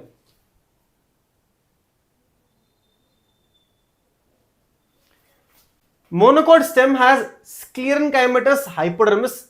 First point only is P by Q here. This is a P by Q, so write down. I told you already, scleran chyma. A large number of scattered vascular bundles, completely scattered everywhere. Okay. Each covered by a scleran chymatus bundle sheet. I told you, bundle sheet. Ground tissue is made up of parenchyma. Parenchyma. Vascular bundles are conjoined and closed, no cambium. Peripheral vascular bundles are generally smaller. Outside is smaller, more in number. Okay. Central located ones. Phloem parenchyma is absent. PYQ line. PYQ line right here. PYQ line. PYQ line. Water containing cavities are present within the vascular bundle. That's all. That's all is your entire monocot stem. Every single main point we have covered everywhere here. Okay. Main point we covered everywhere. Okay. Done. Main point. Absent, water containing cavities. Outside more, conjoined collateral closed, not differentiated. Epidermis, epidermis, monocot stem. So with that, students, monocot stem is over. Such question can be, they can ask such questions. A major characteristics of monocot root is monocot root. Monocot root. This question is supposed to be somewhere else, but it's common here. Monocot root is.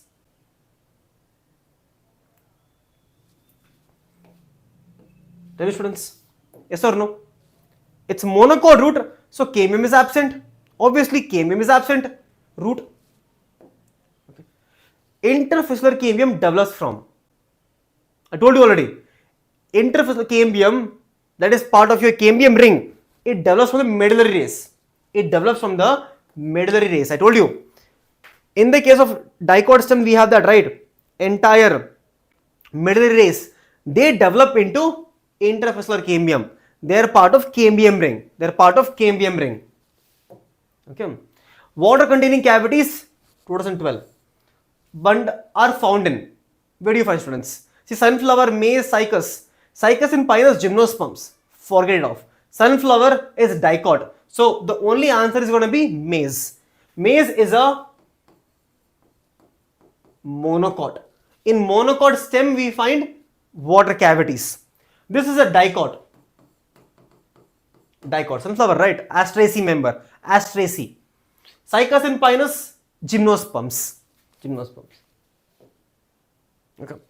And students, with that, we come towards the end of the chapter. We only have one topic left, which will hardly take 15 minutes. So can we go? Last topic for today, with same energy, same Josh, which we started this entire class today. Can we start the leaf now, students? Can we start the leaf? Entire leaf is going to be over in next 15 minutes. After that, all of you can go and chill and do whatever you want. But I would advise all of you to solve more questions from this chapter. Can we do that? Can we do that? Can we solve more questions from this chapter even after this class is over now? Yes? All of you? Leaf. Students, can I call leaf as a photosynthetic organ? Obviously. I can call it. I can call leaf as the photosynthetic organ. Photosynthetic organ. Yes, it is.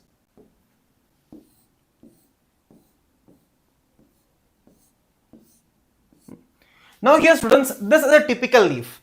In this typical leaf, we generally have an epidermis, but in the case of leaf, we have something called as upper epidermis, lower epidermis. So we have upper epidermis and lower epidermis. Lower epidermis is called as, this is lower. Lower epidermis is also called as dorsal side. Dorsal or abaxial side. Abaxial. This is called as upper. This is called as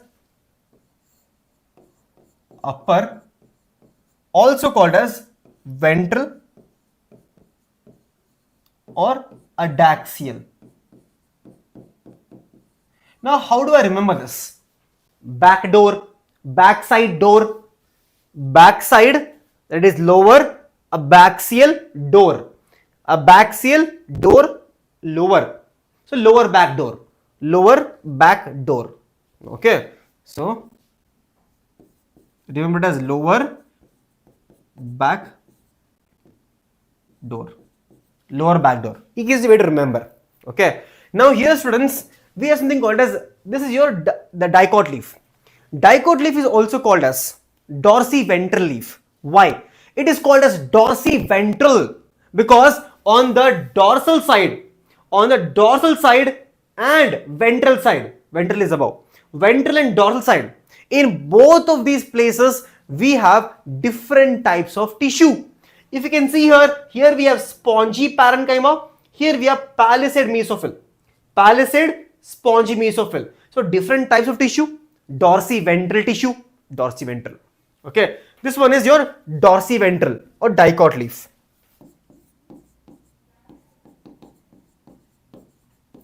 Dorsiventral leaf, dorsiventral leaf. Here, students, with respect to epidermis, students, here we have upper epidermis, we have lower epidermis. Upper and lower epidermis we see. In this epidermis, do you find cuticle? Obviously, it's a leaf. Leaf will have cuticle. It will have cuticle. Apart from the, students, do we find stomata here? Yes, sir. But students, compared to top, lower side will have more stomata. So lower side, more stomata. Lower side, there will be more stomata here. Now, what about the ground tissue? If you can see the ground tissue, that is mesophyll. That is the mesophyll is divided into two categories here. One is called as palisade. Other one is called as your spongy. Spongy and palisade. Now, what is the difference here? If you can notice here, your palisade is arranged vertically and parallel to each other. It is. This is a round oval shape spongy mesophyll. Oval shape spongy mesophyll. Okay. Now here also we have bundle sheet. Here also we have bundle sheet around them. For example, all the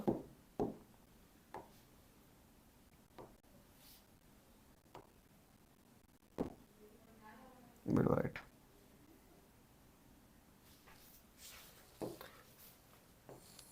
If this is xylem and phloem, bundle sheet is present.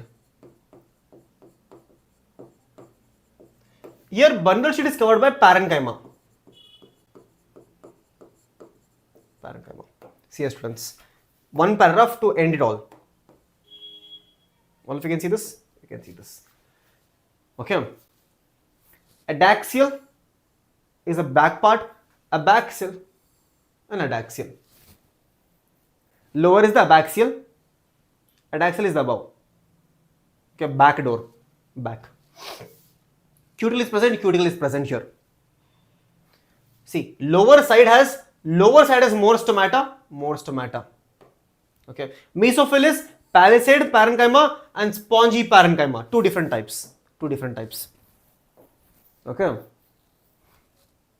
Palisade is elongated, which are arranged vertically and parallel to each other. They are arranged vertically and parallel to each other.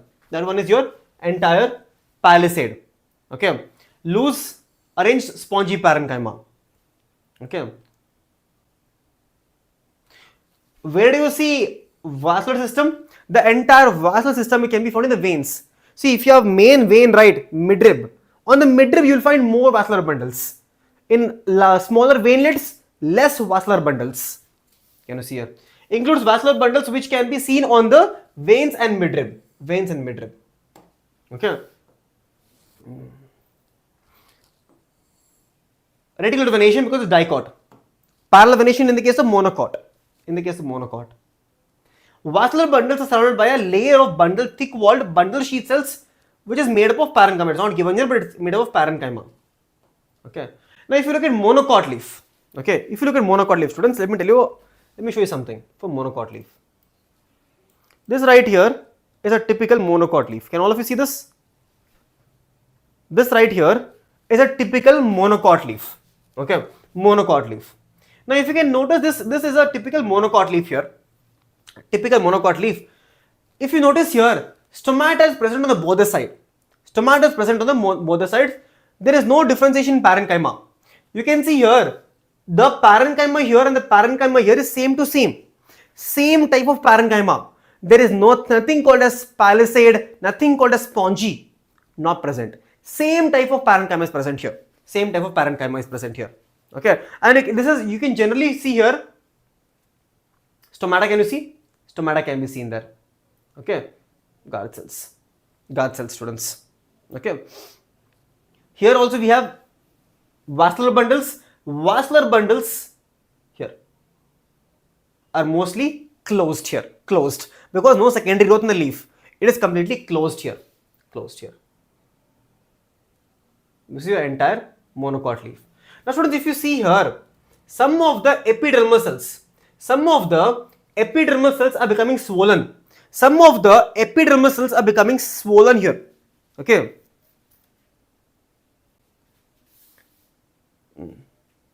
Okay. Some of the cells also swollen completely, swollen. Can you see? They are completely swollen here. Why? Because they are completely swollen because these are large empty colorless cells called as bulliform cells. These bulliform cells can actually hold water. They can hold water. As soon as the water is lost, they become completely, curled up. If this is your, let's say I have a paper here. Let's have a paper here. If the water is lost, they'll start to curl up like this. Can you see? They'll start to curl up like this, curl up. That is bulliform cells. Bulliform cells.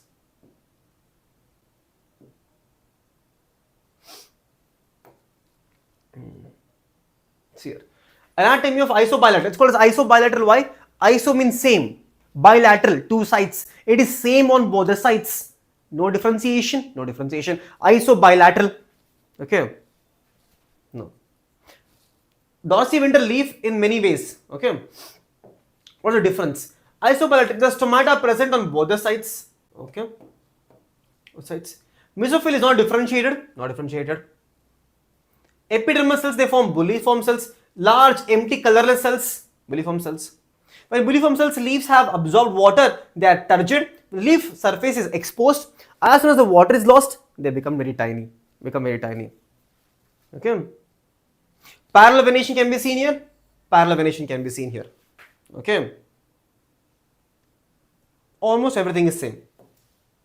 Okay. So such questions can become. Such questions will come in your examination. I will show the questions right now. It's very easy to solve the questions also. Let me tell you. Very easy to solve the questions also. For example, see this question on the board. See this question on the board, students. In roots, okay. In roots, xylem and phloem in vascular bundles are arranged in alternating manner along different radii. That is basically radial arrangement. Correct. Conjoined closed vascular bundles do not possess cambium. If it is closed, no cambium. Correct. It's correct. In open vascular bundles, cambium is present. It is present. Correct. Vascular bundles of dicot stem possess endark. Stem is endark. Correct. In monocot root, usually there are more than 6 polyarch condition. Polyarch condition also correct. Can you see? Polyarch condition. Correct. So everything is correct. Everything is correct here. Everything is correct. You see that? This is correct. This is correct. Everything is correct. Actually, everything makes sense. Right? Everything makes sense. So tell me what is the answer? Answer number 4. All are correct. All are correct actually. Okay, see this question now. Large empty colorless cells called as bulliform cells. Very easy question. Bulliform cells. This is what? Inward curling of monocot leaf. Okay. In transverse section of plant shows following anatomical features. They'll ask you such questions. Okay. They'll give you features. You should tell what is the answer. If you can tell this one right, phloem parenchyma is absent. Easily you can tell the answer. Easily you can tell the answer, students. I told you already this one. I told you already. Okay. First of all, tell me students, let's see what is given here. Again, this is also a clue. Scattered vascular bundles. Monocot stem, you can tell here also. See, if you do not know if it is a stem or root, then what to tell? Okay. Can you see it's closed? If it is closed, it cannot be dicot root. It cannot be dicot stem. Okay. So it cannot be dicot stem or dicot root. Okay. Now, after you can tell it's monocot stem or monocot root. If it is conjoint, it means it has to be a stem, because in the case of root it is radial, it has to be radial. So monocot stem. See, if you don't know that thing, you can also answer, I'm telling you. Students, I think that's it for today's class, and here is the one shot ending of this chapter. Okay, hopefully all of you are able to answer the questions. Hopefully this was very useful to all of you. And let me tell you students, I hope this was a better way to understand anatomy. Line by line NCERT, question practice, PYQ practice, and also concept understanding with hand written notes everywhere. Okay, so thank you so much students. I will see you in the next class. Let me know in the comment section how was today's class, right? Tell me in the comment section how was today's class. Okay, notes will be available in the description. I'm telling you again, description note will be available. You can also get the notes on Telegram channel as Basavaraj Sir Biology. Okay, so that's it for today's class. Thank you so much students, and I will see you in the next class, that is very soon. Okay, so thank you so much. Bye bye. Take care all of you. Sayonara. Sayonara everyone.